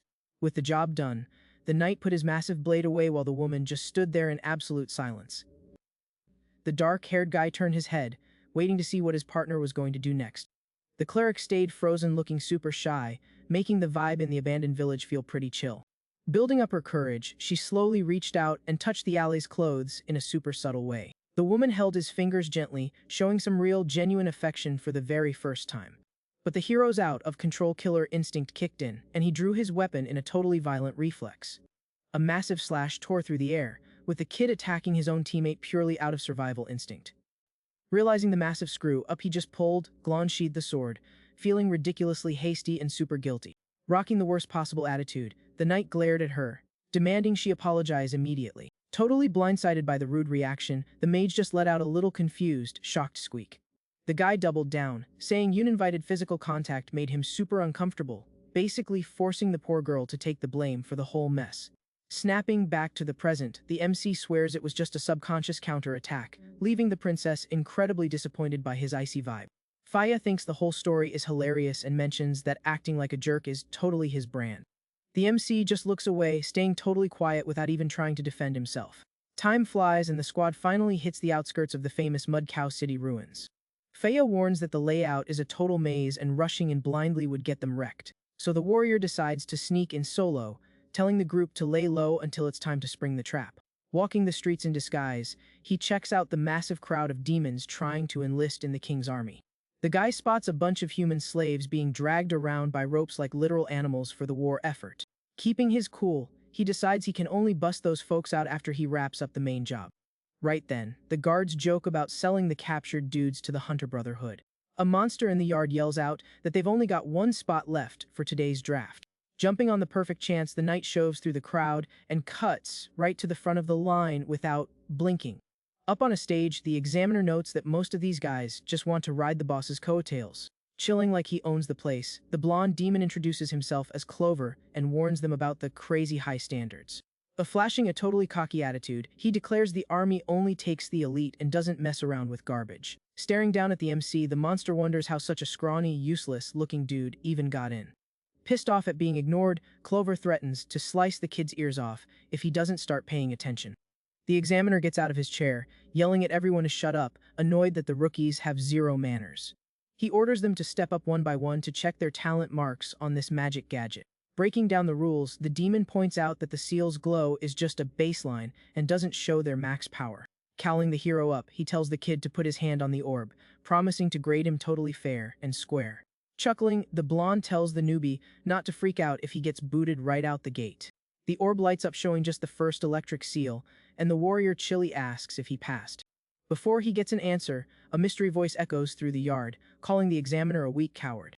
The direct insult instantly morphs the blonde's face into a totally lethal, hate-filled glare.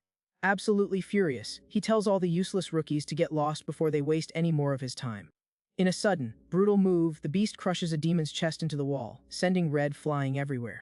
Showing off a creepy face, the examiner coldly asks what the point of life even is for a piece of trash like that. The goon's wrecked body hits the stone floor hard, turning the whole scene into a nightmare for the recruits. Suddenly, a totally gross, bizarre blob of twisted bodies gets dragged into the yard. The MC just stares at the giant freak show, completely baffled by what the heck just rolled in. Snapping back, the blonde explains the monstrosity is actually the great king's new concubine, kept in the next room. A guard quickly tells the soldiers to carefully take the creature back so they don't break it. Straining hard, the goons haul the massive meatball down the dark fortress hallways. The freaky beast covered in faces cries and moans in pain while getting ruthlessly dragged by heavy ropes. Seeing that level of cruelty, the reincarnated warrior glares, completely taken over by an icy rage. The pile of human bodies twists in pure agony, showing the absolute nightmare fate of the victims trapped there. He watches from afar, burning every detail of that suffering into his brain so he can collect the debt when the time is right. Not caring at all about what just happened, Clover sits back down and tells the draft line to keep moving. The next recruit stalls and asks for a bathroom break, claiming a stomach ache might mess up his test. Using the delay, Glon steps up fast, cutting the line, and mentions he's in a huge rush too. Standing in front of the orb, the hero asks to confirm if the army really only takes people who are insanely strong or totally ruthless. Behind him, the other applicants whisper that the kid is probably just making up excuses to try and sneak away. The examiner loses it, confirms the rule, and tells the newbie to shut his mouth and take the damn test already.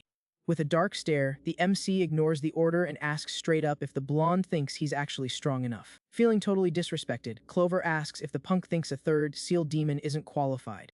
Flashing his creepy monster form again, the beast promises that if the kid is just stalling, his end is going to be incredibly painful. Instantly, a violent blast of purple thunder erupts, crushing the examiner with totally overwhelming force. Caught completely off guard by the massive hit, the blonde's eyes go wide, totally unable to process what just trucked him. Keeping his usual ice-cold vibe, the knight holds up the magic orb glowing crazy bright right in the palm of his hand. The massive energy completely overloads the tester gadget, shattering the glass into thousands of glowing pieces. The shards hit the stone floor, bringing a heavy silence that completely takes over the recruiting yard. The rest of the applicants freeze up entirely, shaking in pure terror after seeing that brutal flex of power.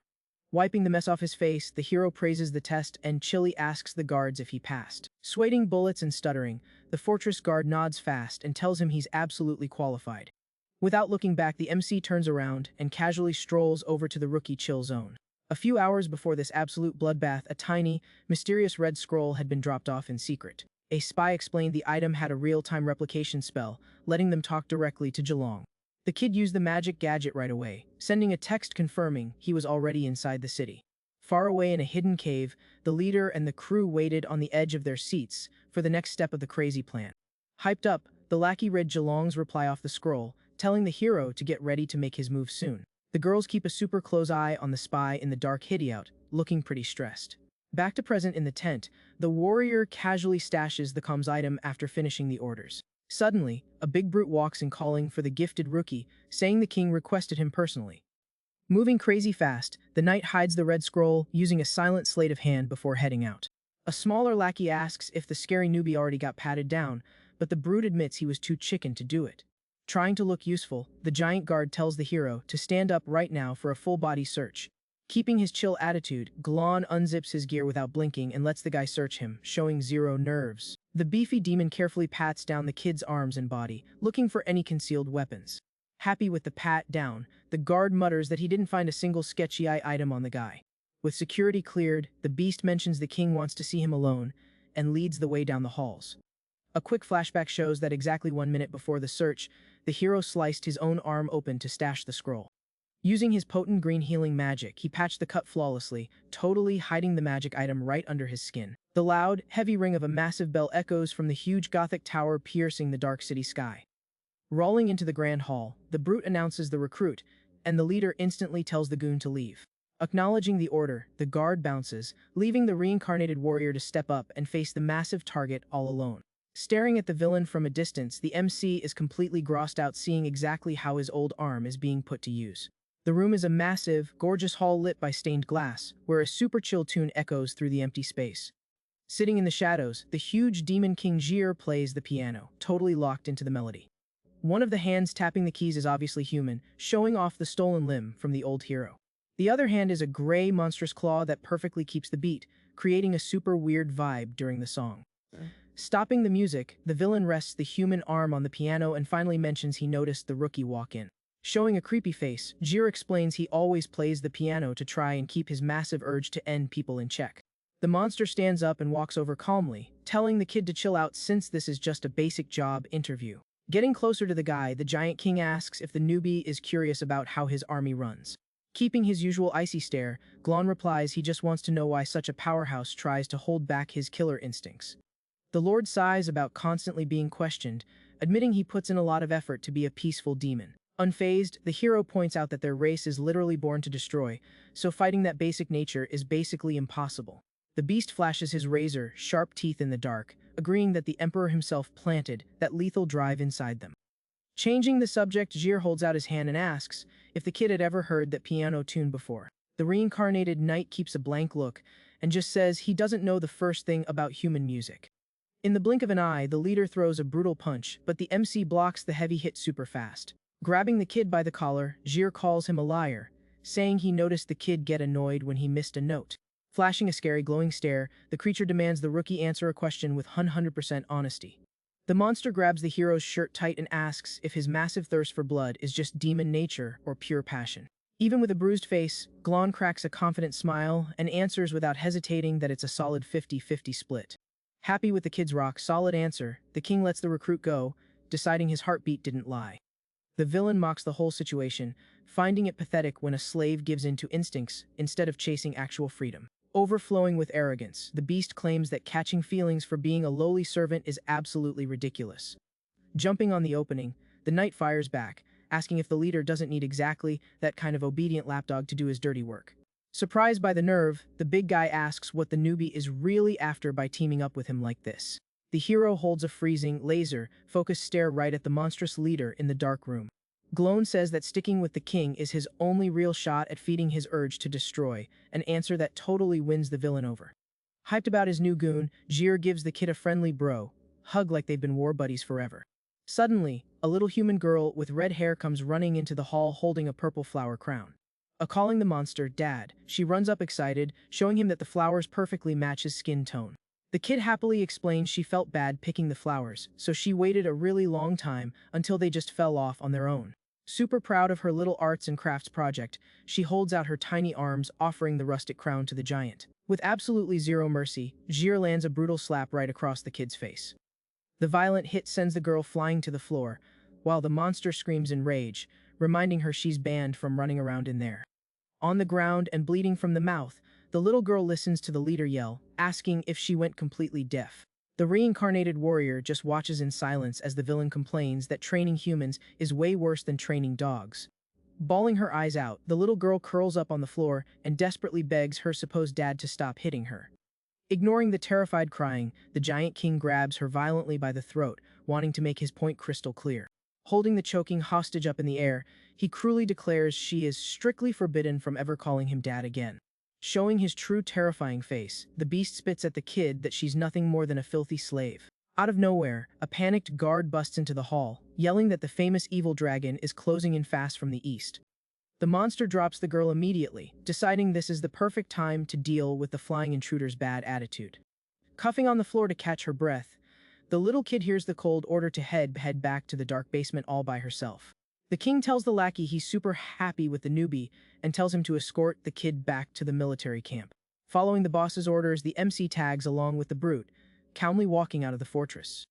Before leaving, the guy stops and looks sadly at the poor little girl walking away with her head down. Far away in the sky, the old knight in dragon form grumbles as he searches the area for the human princess.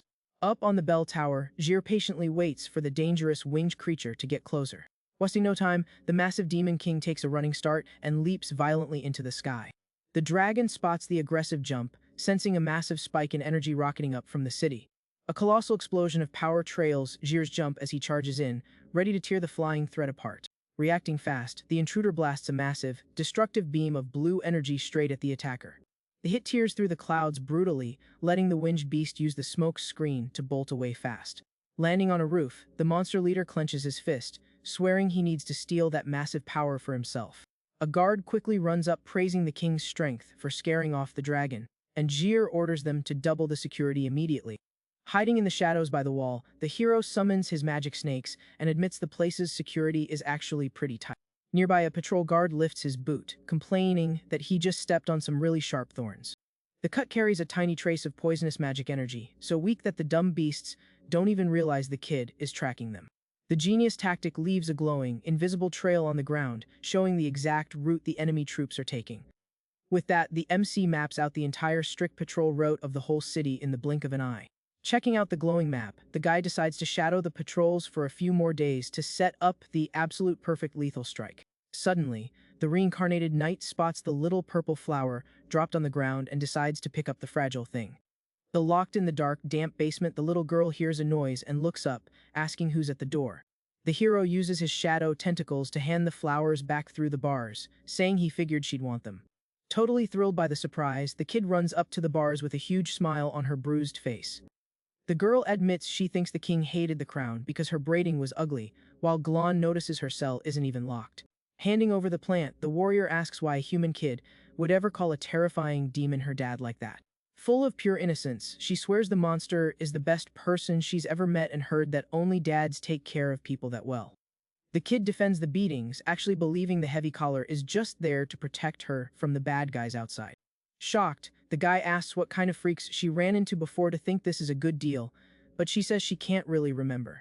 A blurry flashback shows the little girl tied to a bloody stump, getting handed over to the cruel villain Zier.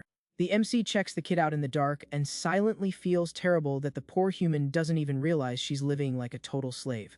Trying to change her perspective, he asks if she doesn't want to go see the outside world and have some real adventures. In his head, Glon figures she needs a solid friend to help fix her broken mind, immediately thinking of Sola. Excited that he knows about plants, the girl begs the hero to tell her stories about the world, since the king won't let her have any friends. Walking down the hall, the MC realizes his most urgent job right now is digging up Jir's past without wasting any more time. All hyped up in her cell, the little human says bye and asks him to come back and play whenever he has some free time. Sitting on the floor, she notices the string is loose and grumbles, terrified that her supposed dad will totally lose it if he sees that. Trying to dodge any trouble, the little girl hurries up and ties the small knot super tight with her own hands. Now the heavy collar rests on her neck, while the flower string sits perfectly in place. Far away, Glon jumps off the cliff, remembering that the princess escaped right near that super sketchy territory. Touching down on the dirt, the warrior meets up with Old Man Galong, who agrees to negotiate straight with the local lord. Complaining about the annoying gig, the old counselor unleashes his dark energy and pops his talent seal to hide in the shadows. Meanwhile, a fancy glass gets filled with some nice red wine in the comfort of the fortress. The massive demon, King Jir, sends his seal detection sweeping through the whole room to track any energy spikes nearby. Hiding in the shadows, the MC uses extreme power compression inside a tiny snake and thinks that defense is a total joke. Enjoying his drink, the villain tells the intruder to stop hiding, sarcastically asking if the guy actually thought he wouldn't get caught. Keeping a super relaxed and cocky vibe, the big guy takes a sip of wine without even bothering to turn around. Jilong steps out of the dark on the floor and mocks the monster's ugly face, guessing he must be the boss of this little gang. Sitting in his armchair, Jir coldly figures a human crashing his lair didn't just show up to give him a boring lecture. The counselor walks out of the portal staring at the magic snake, saying he and the dragon just want to find someone and don't care about the king. But the big guy takes another sip and calls the old man crazy for breaking into his house and trying to make demands. Flashing a ridiculously scary face in the shadows, the beast yells that the intruder has absolutely zero manners. Ticked off by the disrespect, Jilong tells the monster not to push his luck, swearing he could drop a brute like him in 3 minutes flat. Suddenly, a purple lantern floats into the room, while a mistress complains about all the yelling going on. Looking at the magic item, the old man cheers that his boss showed up right on time and asks for a hand to wipe out this huge obstacle. Totally surprised, the Demon King asks if that item is the famous treasure from the ancient republic that can warp through space. Holding the glowing artifact, the old human smiles, looking super confident, and mocks the monster, asking if he's finally scared of dying. However, Jir flashes a creepy smile while holding his own purple lantern, claiming that by total coincidence, he's got one too. Seeing the item in the enemy's hand, the counselor goes into absolute shock, screaming in pure confusion and disbelief. The voice from the lantern tells them both to knock it off, joking that all this arguing is just bringing the allies closer together. A blonde guy steps out of the dark portal, explaining that both Jir and Old Man Simon are basically excellent lackeys working for him. Taking the center of the room, the imposing boss Matthias listens to the human counselor call him with total respect and obedience. Hiding its presence, Glon's snake watches the whole thing, and the hero realizes the exact same dude is secretly pulling the strings on both sides of the war. Playing with chess pieces in his hand, the blonde leader chilly states that one of his goons acts as the rook on the board. Flipping the piece between his fingers like a mastermind, he finishes the comparison saying the other lackey plays the role of his precious bishop. Showing off the chess pieces, Matthias declares his grand game will only keep going if both of them stick to their starting spots. Simon bows, praising the boss's big brain, totally sure that taking down the fake King Hoya and restoring the bloodline is just around the corner. Switching topics fast, the blonde looks over his shoulder and asks Jir about the bounty posted for 4 assassins. The monster tries to explain his brawl with the giant, but gets cut off instantly by the master's cold order to drop the manhunt right now. In a rough bossy move, the blonde guy grabs the giant beast by his dark hair, showing off exactly who holds the real power. Pushing the monster down, the boss tells him to be a good boy, reminding him he only bought this package deal because of the promise of obedience. Flashing a sadistic, threatening smile under a dark look, the humanoid warns the monster not to cause him any headaches. Clenching his fist super hard out of pure frustration, Jir takes the order and begs the boss to actually keep his old promise of freedom.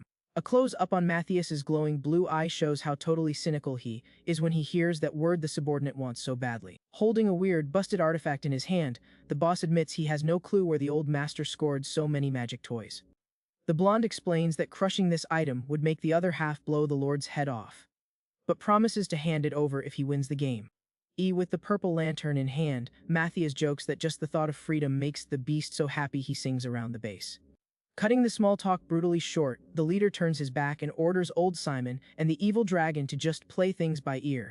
Walking into the dark dimensional portal, he invites the big guy to check out the royal suites and enjoy the fresh Eshbaf slaves that just rolled in. Holding his own glowing lantern with total obedience, the old counselor bows his head and accepts the boss's orders. The old guy walks down the hall demanding a nice room to sleep in, while the hero's magic snake quietly tails the demon king. The dark duo dives through the air, dropping super fast down a massive spiral staircase, hole heading straight into the fortress's depths. Hiding behind the cold stone wall, the reincarnated warrior keeps a laser focus on the enemy king's every move and secret. The giant monster finally stops right in front of that bizarre, massive ball of squished human bodies in the dark cell. Holding the magic light up in the creepy room, the beast chilly asks if the cursed creatures are about to hatch from there. Instantly, the horrifying meat mass squeezes and spits out a huge, pulsing red egg onto the filthy floor of the dark dungeon. The weird bloody cocoon just sits on the dark stone, giving off a ridiculously heavy, lethal vibe that fills the secret room. The red membrane stretches as far as it can and starts pulsing violently, ready to pop and let loose whatever is inside. Busting out of the shell with a violent spray of dark blood, a scary, gray demonic hand tears through the prison to reach the outside. Covered in gross slime, the newborn demon crawls on the floor stuttering the master's name and begging for immediate orders. Without stopping for a second, the massive meat freak show keeps spitting out dozens of new bloody eggs, showing absolutely zero mercy. The blonde praises his own setup for churning out fully grown, obedient hybrids, celebrating that he built a mass-produced army of second seal soldiers. A literal army of gray demons stands up from the blood puddles, repeating the exact same robotic chant while waiting for their next command. Jir says to train them fast and announces the ranks for the new hybrid army, using the Emperor's own name, which gets greenlit right away. Pointing the purple light at the pile of wrecked human hostages, the monster tells the boss to wipe out those massive, useless failures.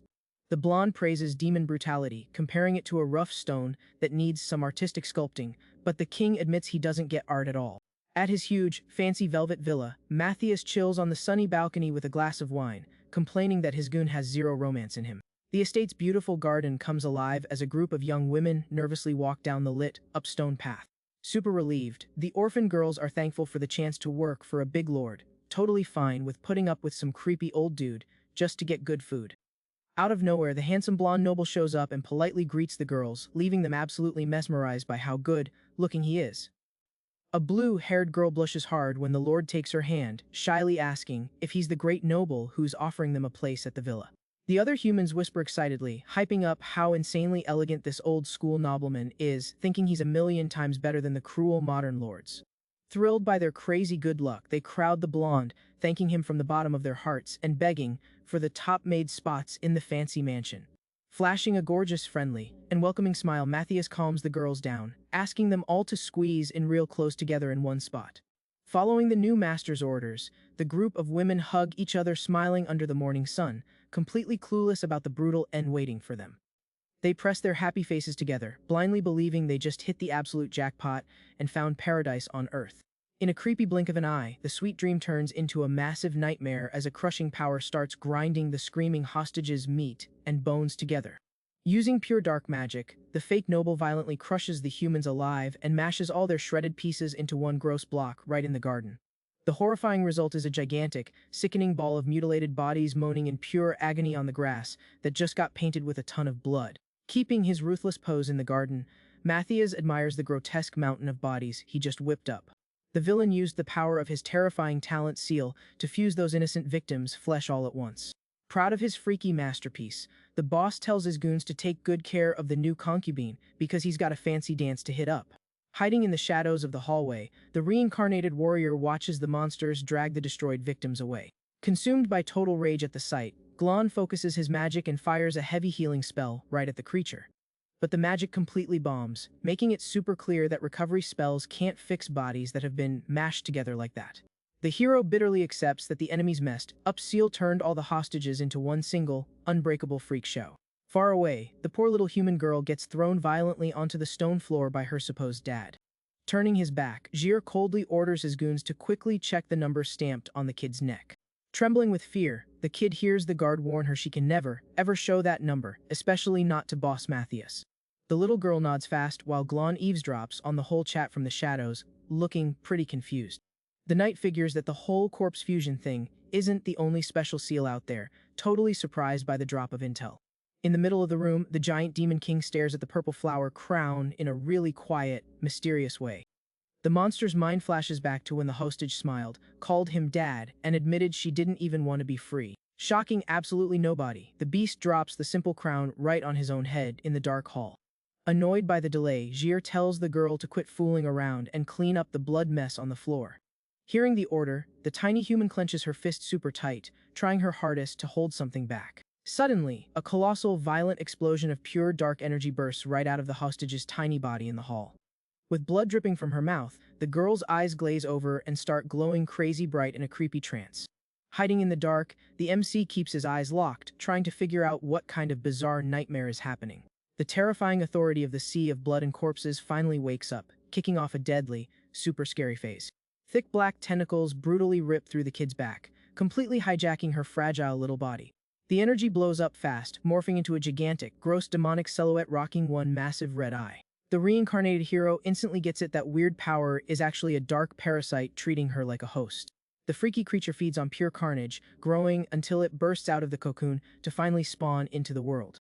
Sizing up the extreme danger, Glon coldly calculates that only a divine, tier item could actually hold that thing down. Completely swallowed by the pain in the monster, the little girl cries tears of blood, quietly begging her dad for help. The Lord stares down the creature and remembers the tip about using the object jammed in her back to force the entity to back off. The massive parasite opens its glowing red eyes in the dark, getting ready to unleash an absolute bloodbath in the room. Without pausing for a second, the Demon King charges in furious and shoves his bare hand straight into the beast's dark mass. The clash is brutal, and the giant monster throws heavy punches against the parasite entity in a gross shower of blood. Keeping his cool in the hideout, the guy watches the violent family feud while whispering the little girl's name. Using the chaos, the tiny magic snake slithers sneakily across the stone floor without drawing any heat. Walking through the shadows, Glon figures stealing the arm is going to be impossible if those two are fighting together, so he decides to bust the kid out. A dark voice in his head asks if he wants to play hero or just steal power, but the knight completely tunes out the trash talk. The scene switches to the Allied camp, where Princess Wevet reads the memo telling them to put the sneak attack on hold. The noble walks over to the human counselor, humbly thanking him for all the help hunting down the severed limb. To pay him back for the grind, Jelong writes a recommendation letter, promising that King Hoya will drop a massive bag of cash for this. The scared soldier grabs the paper all hyped up, swearing he only made a tiny, modest contribution to the team. Totally over the moon, the captain is already daydreaming about buying a huge mansion for his folks and becoming a powerful count one day. Yvette snaps at her teammate, warning him that bragging before the war is actually over brings terrible luck and basically guarantees death. Hearing the heavy lecture, The sniper and little Sulla cover their mouths, completely terrified by their own fatal bad luck. Finding her crew's panic hilarious, the princess lets out a genuine laugh, cutting the heavy tension in the desert. Far away in the comfort of his villa, the sadistic Matthias chills playing chess and asks for an update on their prep work. Staring at the board, he celebrates that secretly drafting troops in Mud Cow City is going super smooth. Holding a glowing vial, the blonde villain confidently states that bagging the noble princess is just a matter of time. But the lord scowls in frustration, revealing he can't seem to track down the guy who actually sold Zhelong's arm to him. The beast's mind jumps back a year, remembering the huge, ancient ruins of the famous White Road City. In the flashback, Matthias was strolling with a lackey, assuring him that the feared Demon King Shu would keep their scheduled deal. A weird, round magic object rolls across the stone floor right up to the blonde noble's fancy boots.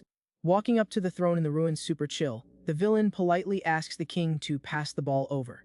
Standing in front of the demon god, Matthias checks out the massive permanent damage the heavy hitter took in battle.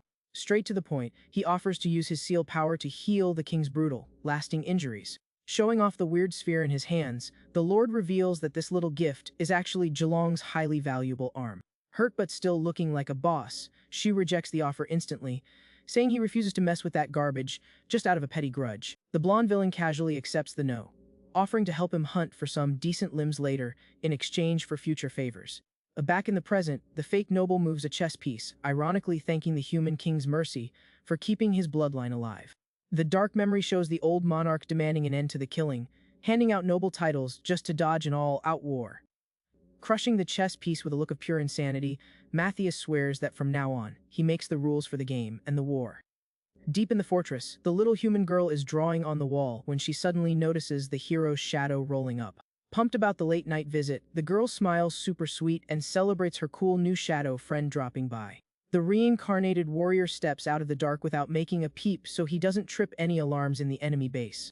Super eager, the hostage asks if he finally remembered a fun story about the outside world. Sitting on the straw floor, Glone asks if she knows about White Road City, and the kid praises how rich the place is.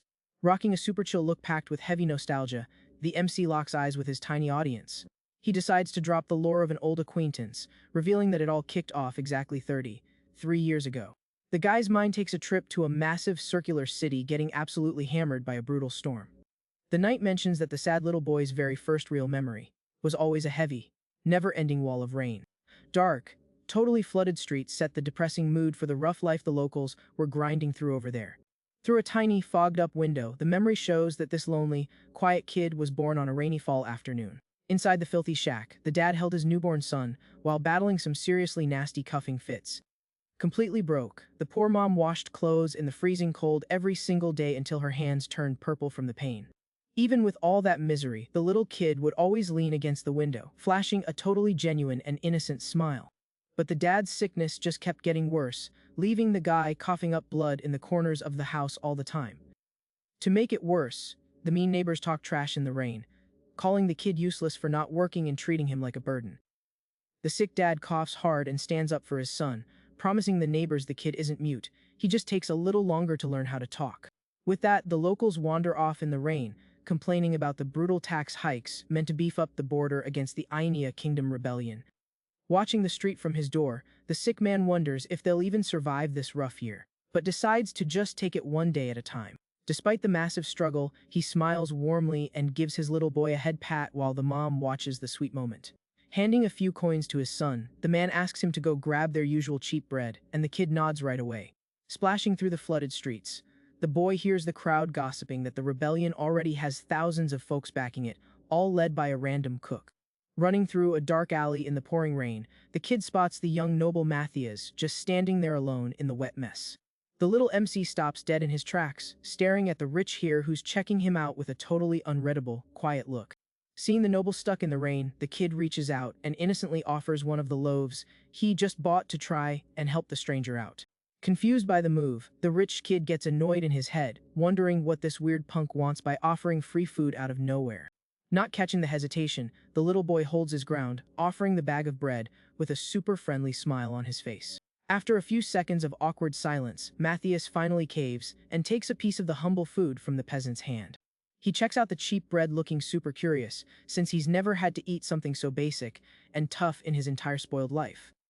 Swallowing his pride, the young guy takes a bite of the snack right in the middle of the storm while the kid watches, looking pretty proud. Out of nowhere, two grown bandits corner the boys in the alley and aggressively demand they hand over all their cash immediately. One of the crooks tries to act tough, but Matthias steps up, arrogantly asking if these thugs seriously have the nerve to attack the weak here. Annoyed by the brat's attitude, the criminal grabs the noble's clothes, lifting him off the ground and calling him a totally stuck-up punk. The crooks laugh in his face, warning him that the survival of the fittest is the only rule that actually matters in this trashy slum. Flashing a bright, menacing glare, the rich kid coldly claps back, calling that rule ignorant and a literal symbol of mindless beasts. Shoving the little peasant behind him, he goes off, saying his dad taught him that the strong protecting the weak is what real civilization is all about. Not getting a word of that fancy speech, the bandit tells the kid to shut his trap, warning him he has zero patience for a debate. Matthias pops his colossal, terrifying king of kings talent mark, swearing he will never tolerate beasts pretending to be human. The crushing, dark aura spooks the two cowardly thugs, who book it down the flooded alley in total panic to save their own skin. Blown away by the power, Glon listens as the preppy hero proudly states he doesn't need people bowing to him, just because he saved someone weak. Genuine smile, the rich kid holds up his piece of tough bread and says that snack was all the thank you he needed. After the crazy mess, the two boys chill on a dirty step together, finishing their cheap meal while the rain keeps pouring down. Time flies and their weird friendship gets rock solid, with the duo having a blast throwing snowballs during the city's brutal winter. Soon spring rolls around, lighting up the area, and the kids run through the green fields enjoying their youth without caring about the class gap. By the time summer heat hits, they're chilling by a quiet stream, just soaking in the peace and quiet of the remote village. Sprinting to keep up with his fast buddy, Matthias tells him to slow down, asking what's so incredibly cool that they have to rush to see it. Rolling into the main plaza, they run into a massive crowd packed together in the rain, watching a public execution at the gallows. The noble scowls, complaining he hates being shoved in a crowd of peasants and would rather be reading old books in a quiet library. Totally glued to the scary scene, the little kid just points his finger forward, completely ignoring his rich buddy's annoying whining. The executioner announces to the city that the criminal got caught stealing multiple times and calls for the death penalty, dropping the trapdoor right then. The doomed man thrashes around in pure agony as the rope chokes him, fighting for air in a cruel, terrifying show for the kids.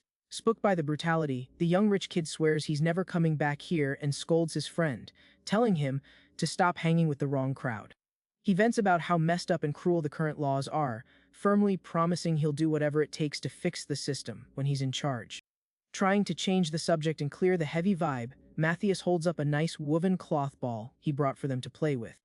Happy to hang out, the young guy says his goodbyes, mentioning he has to go eat at the mansion but promising they'll play more tomorrow. Later on, rumors in the alleys claim the elites are planning massive arrests because some merchants were secretly backing the enemy rebellion. Arriving at his fancy mansion, the rich kid gets greeted by the butler, who seriously warns him that his dad is waiting impatiently in the office. Standing in front of his dad's intimidating shadow, the young hare gulps as he gets yelled at for totally slacking on his studies lately.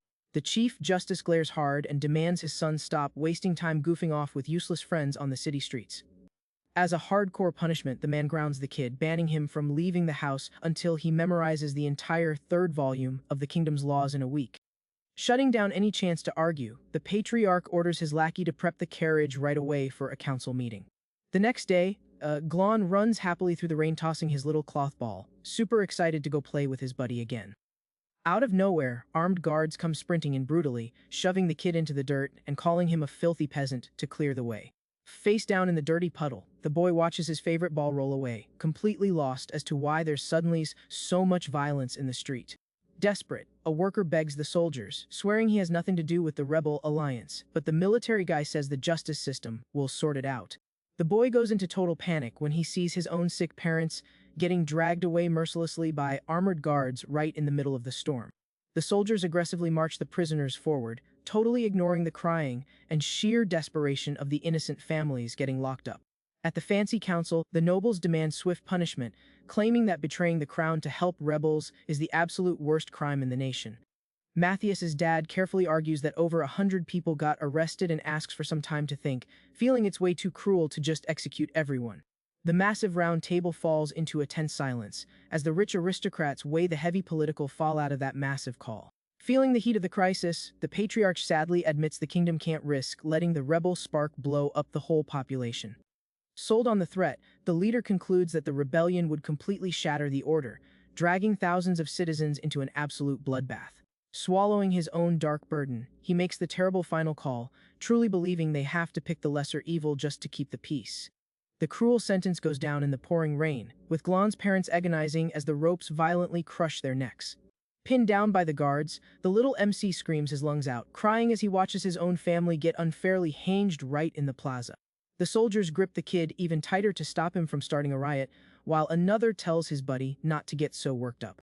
The sadistic executioners laugh at the mess and spill that they actually placed bets on how long the punk could survive hanging up there too. Far away from the bloodbath, young Matthias watches the storm from his mansion window, casually noting that the rain is coming down harder. Trying to sneak out, the hare gets blocked by the butler, who doubles down on the dad's orders to finish studying the law books first.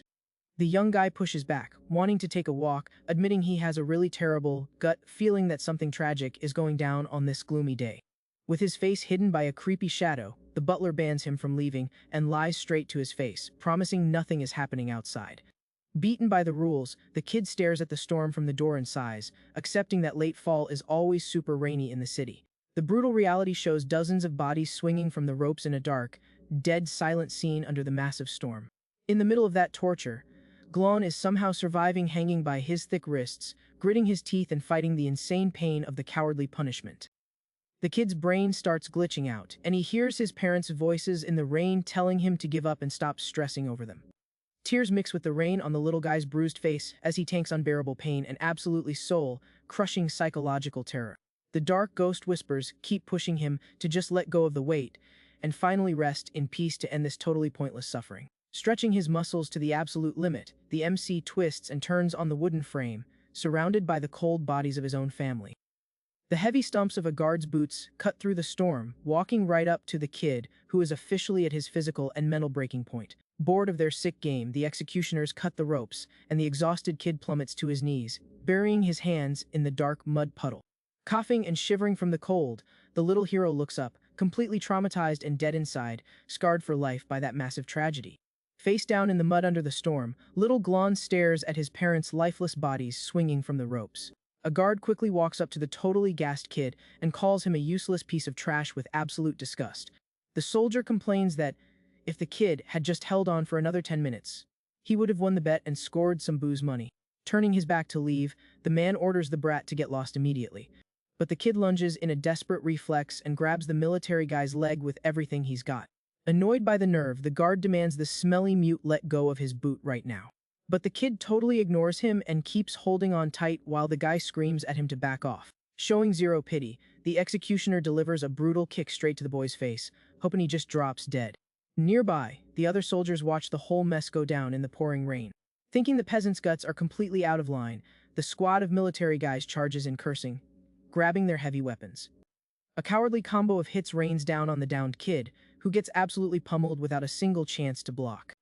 Taking advantage of the victim on the floor, one of the soldiers swings his sharp blade down for a lethal, direct hit.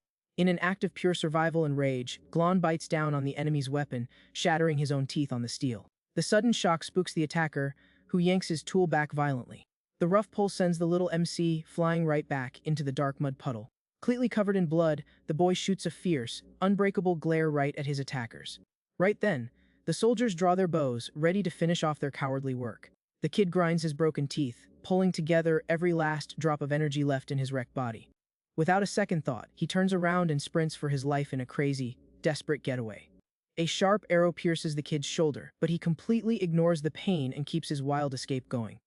The little guy vanishes into the shadows of a tight alley, while the shooters just watch from a distance. Furious that he slipped away, the guards split up through the city streets to hunt the little beast down. Dragging his feet in the rain, Glon walks alone down the dark alley, feeling a totally unbearable pain. Surrounded by dead bodies and folks agonizing, he just wishes someone would end his misery already. Suddenly, a skeletal-looking local crawls through the mud, begging the kid to put him out of his misery. The MC freezes in his tracks, totally spooked by the creepy request in the middle of the night. A bizarre, dark entity pops into the kid's mind, whispering that he should help the weak by bringing them to their end. The little boy asks what the heck that is, and the shadow reveals it's his eternal partner and a piece of his own soul. Starving to death, the man grabs the kid's neck, while Glon rejects the whole idea of taking a life. Flashing one massive red eye, the inner monster asks why the boy is fighting his own true nature. The entity claims it can't drive the body, while the kid chokes the man in tears, swearing he doesn't want to do it. The monster asks if he'd rather live at the mercy of others just like his parents, guaranteeing the boy was born to rule. Bleeding, Glon asks what his purpose is, and the shadow declares he's a storm meant to completely wipe the world clean. The voice tells him to stop second, guessing, hyping up his urge to become an unstoppable force that can wreck absolutely anything. With his eyes glowing bright red, the boy listens to the shadow suggest he finally grabbed the wheel of his own life. Far away, the patrol runs through the alleys, yelling that they need to catch the sick brat before he spreads diseases. Searching a flooded alley, one of the soldiers stops, totally confused after spotting something super weird on the ground. Quickly drawing his sword, the guy steps forward super carefully toward the shady alleyway. The guard hits full panic mode when he stumbles onto a grotesque pile of mutilated bodies in the mud puddle.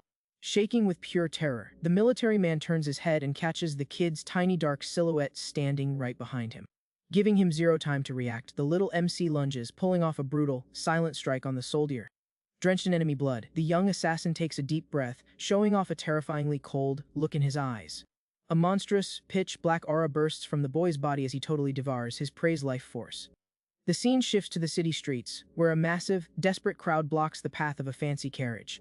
Offering up coins, the peasants cry and beg for just a little bit of the milk inside to save their starving kids. A guard suggests selling a little milk, but his partner shoots it down, warning they'll lose their heads if the noble's luxury bath is short on supplies. Cruel Lord Talia rocks a super rare and devastating divine talent, fueling her power 24/7 using the pure fear of the locals. The guard captain raises his sword, ordering his squad to act like real shepherds and corral the herd for the rich folks. He explains that the people aren't peaceful, they're just terrified, and pure terror is the only tool that actually keeps them in line. To prove his point, the officer brutally slices a peasant and asks if the soldiers got the memo. Panic completely takes over the crowd as the military guys attack without mercy, smashing the precious milk barrels onto the ground. Suddenly, the soldiers themselves freeze in shock, completely lost by the bizarre twist that just happened. A villager drops dead in the river of wasted milk while desperate hands try to scoop up the dirty liquid. Face down in the filth, little Glon drinks the milk mixed with mud and blood in a scene of absolute, starving misery. Pissed off by the nerve, a guard points at the kid, screaming to know if the peasant has a death wish. The executioner raises his sharp blade, winding up for a fatal strike against the fragile kid in the rain. Right after that, the exact same soldier begs for his life in absolute terror, swearing he was just following orders from the higher-ups. A furious villager crushes the guard, asking why so many have to starve to death while these elites unlock hidden talents.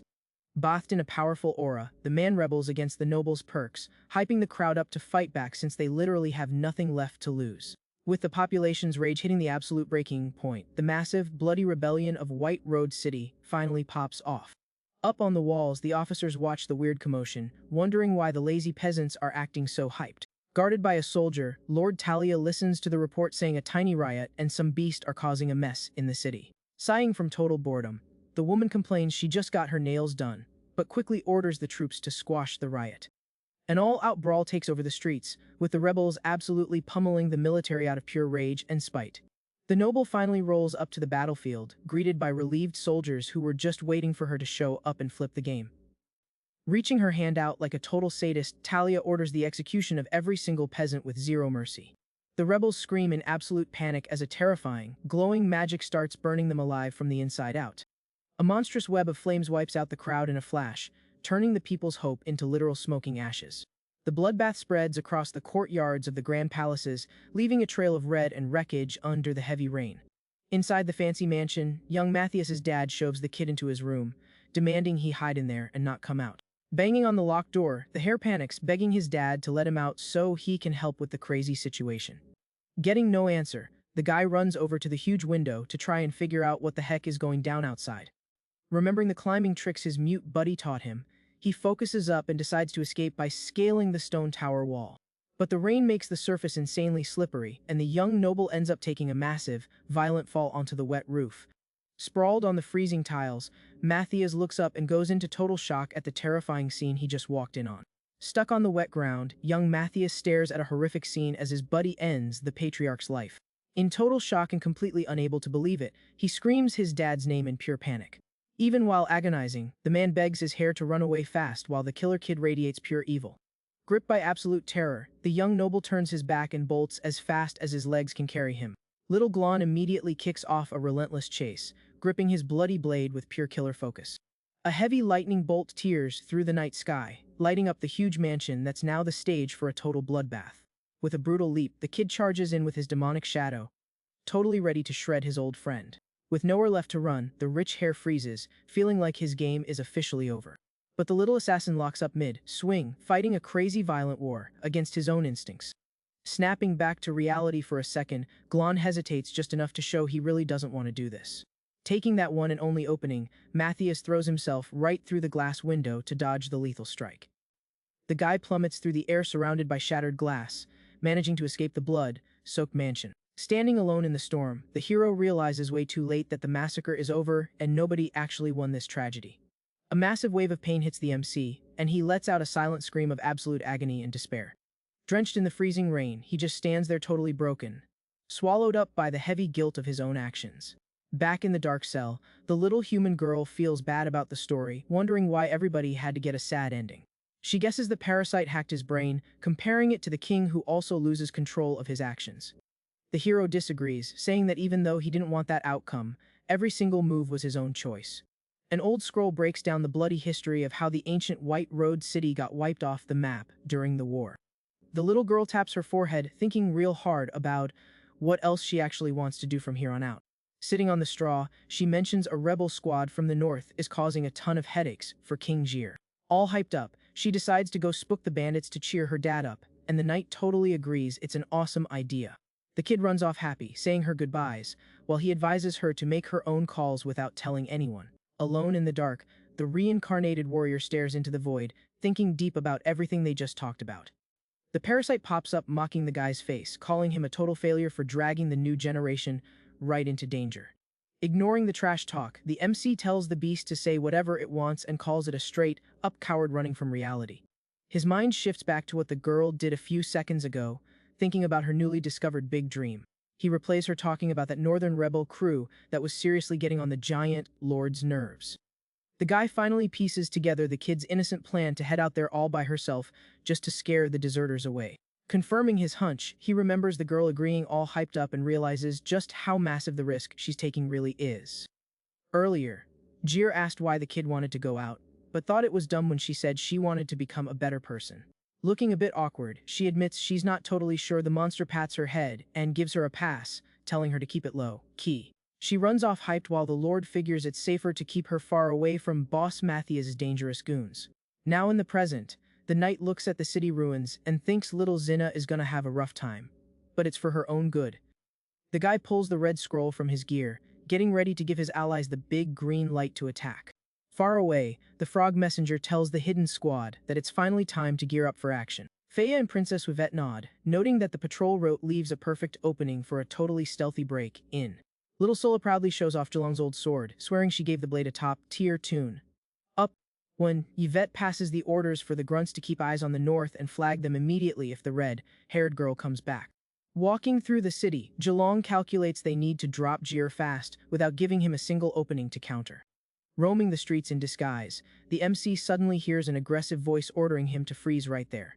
Old man Simon recognizes him as the princess's bodyguard, totally kicking himself for being so sloppy. Prepping his fingers for a quick spell, the old guy hostilely demands to know what the kid is doing in the area. Out of nowhere, two super fast demon goons drop from the sky, jumping the old man from behind without any warning. The hero figures the enemy is pretty dumb, saying a smart guy would just hand over the intel on the secretly imprisoned princess. The blue-haired ally shows up smirking, complaining she turned the whole place upside down and didn't find a single trace of the noble. Suddenly, Lord Jir rolls up with a super cocky vibe, demanding to know what everybody is doing on his turf. Simon fires back furiously, accusing the monster of trying to steal his thunder, and asks if the giant has lost his mind. Completely outraged by the claim, the old counselor yells that the demon is the one with rocks in his brain. The lackey loses her patience and tells the boss to just attack already, while the knight's eyes glow, totally ready for a bloodbath. The blue creature charges, blasting his heavy ice and fire combo right at the hero, who instantly triggers his lethal shadow. A colossal energy explosion wrecks the street as the two super destructive powers crash into each other violently. The old human goes into absolute shock when he ends up face to face with Jir's terrifying, raging face right in front of him. Pulling his knife, Simon jumps with pure malice, swearing he was completely sick and tired of looking at that gross monster's face. Zir pops his shadow dive talent seal, claiming without the old guy around, the big boss will appreciate him way more. Flashing his razor-sharp teeth, the monster mocks the old man, calling him an idiot for leaning so hard on an escape talent. With a purely sadistic and demonic grin, the beast gets ready to tear the human counselor to shreds once and for all. In the middle of the street, the heavy slugfist keeps going between the MC and the lackey who's throwing around opposite elements. Nimble in the air, Simon throws rapid fire strikes with his small blade, trying his best to keep up with that lord's insane speed. The brawl between the giant and the old man moves further away from downtown, smashing through walls all along the way. Snacking on some food, the lackey bails on the fight, whining about being tired, and ironically asks if the duo in the distance is having fun. She explains that the king has garbage stamina for long fights and plans to strike when he's gassed out, so the hero just takes the break. With a crushing impact, the giant beast charges, smashing the stone street right into the counselor who tries to backpedal fast. His eyes totally consumed by rage, the monstrous lord warns with pure hate that the stupid old man really managed to piss him off. Immediately Simon pops his wind seal, whipping up a massive, destructive tornado to try and blow the monster off the map. Getting shoved by the gale, the counselor curses the opponent's invisible hits, calling that tactic incredibly cheap. The intense, totally destructive battle rages on under the red glow of a beautiful sunset covering the city ruins. Flashing a pure evil smile in the dark, the human confidently swears that absolutely nobody in the world plays dirtier than him. Far away, the human troops keep a super close eye on the north, totally ready to call it in the second the red-haired girl returns.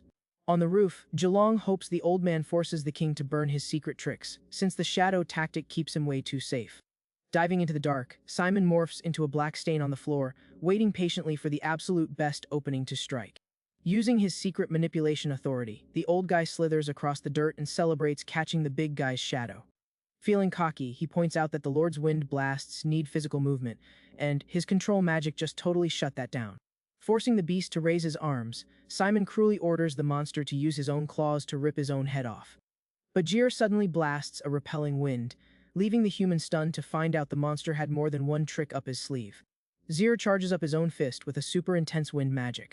Surprised, Simon realizes the monster used magic internally to break his physical control and decides to back off until the guy runs out of juice. Far away, little Xena walks through the dry dirt looking super bummed, complaining that the bandits already bailed. A human scout spots the kid from a distance and tells his buddy to give Counselor Zilong a heads up about the quick return. The giant demon king fires off a colossal wind blast that absolutely shatters the stone floor to pieces. Hiding in the shadow of a flying rock, the old guy curses in frustration, realizing that without the ground, there's literally nowhere to run. Right then, the human soldiers get a huge jump scare when the little comm scroll smacks one of them right on the forehead. Seeing the absolute chaos in the city, the scout figures it's way too late to head down and decides to rush in to warn the bosses.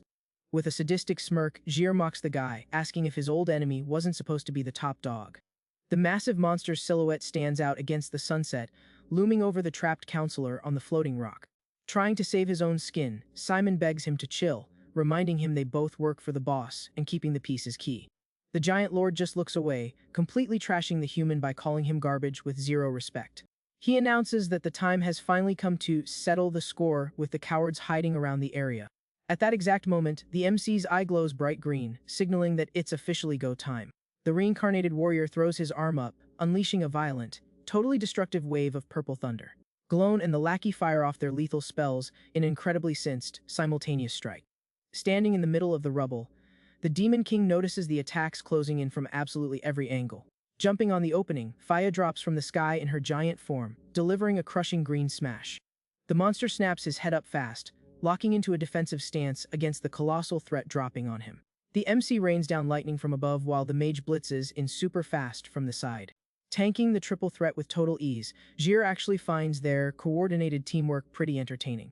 Without even breaking a sweat, the big guy drops a massive wind wall that violently bounces all their attacks right back. Nimble in the air, the knight realizes the ambush was a bust and tells the crew to hit the panic button and switch to plan B. The lackey jumps back fast, warning she has to be super careful with her magic so she doesn't accidentally roast her teammates. Instantly, the giant unleashes a lethal barrage of hardened wind blades straight at the squad on the ground. Dodging like an absolute pro, Glone gives his squad a heads up about the massive danger of those invisible blades. Faya steps up and tanks the hit, using her heavy shield to keep everyone completely safe. The hero tells them to keep the beast busy while the mage pops her white mist mirage to blanket the whole area. The Lord blasts more wind, thinking it's totally pointless for them to kick up dust since he can just blow the fog right away. With her vision completely messed up, the giant mage actually misses the target with her heavy shield bash.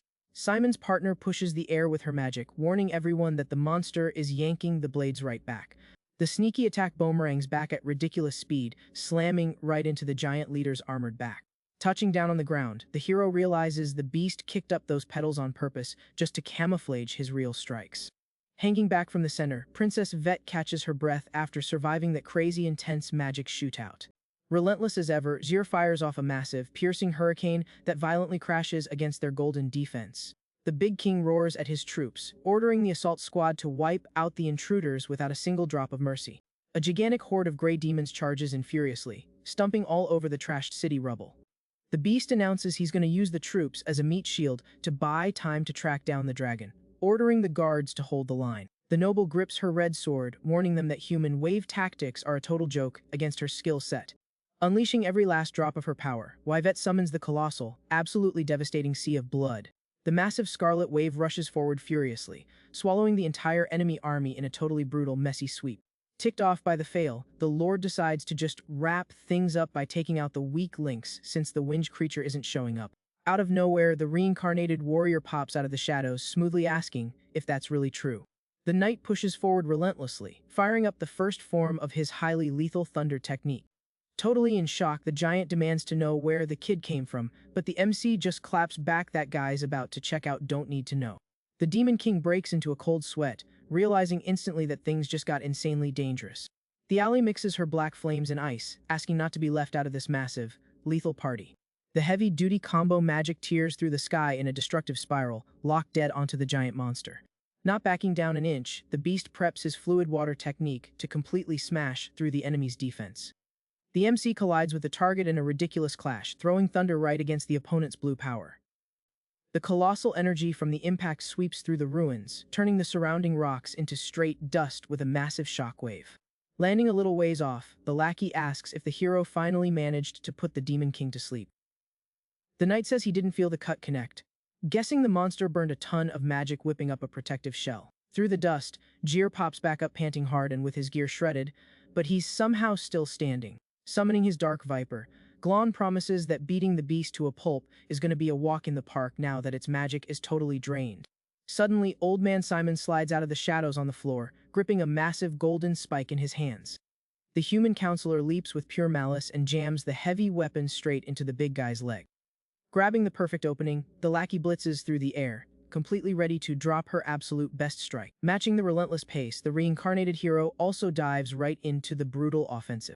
A straight, crushing punch from the MC lands dead on the target's face, giving him a snowball's chance to block.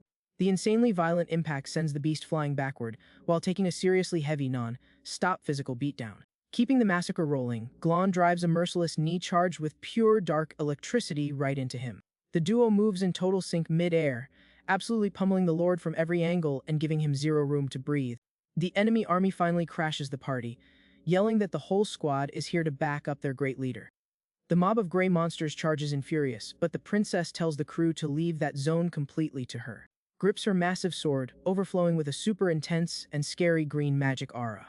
Seeing the literal end staring him in the face, one of the demons curses his terrible luck in absolute panic.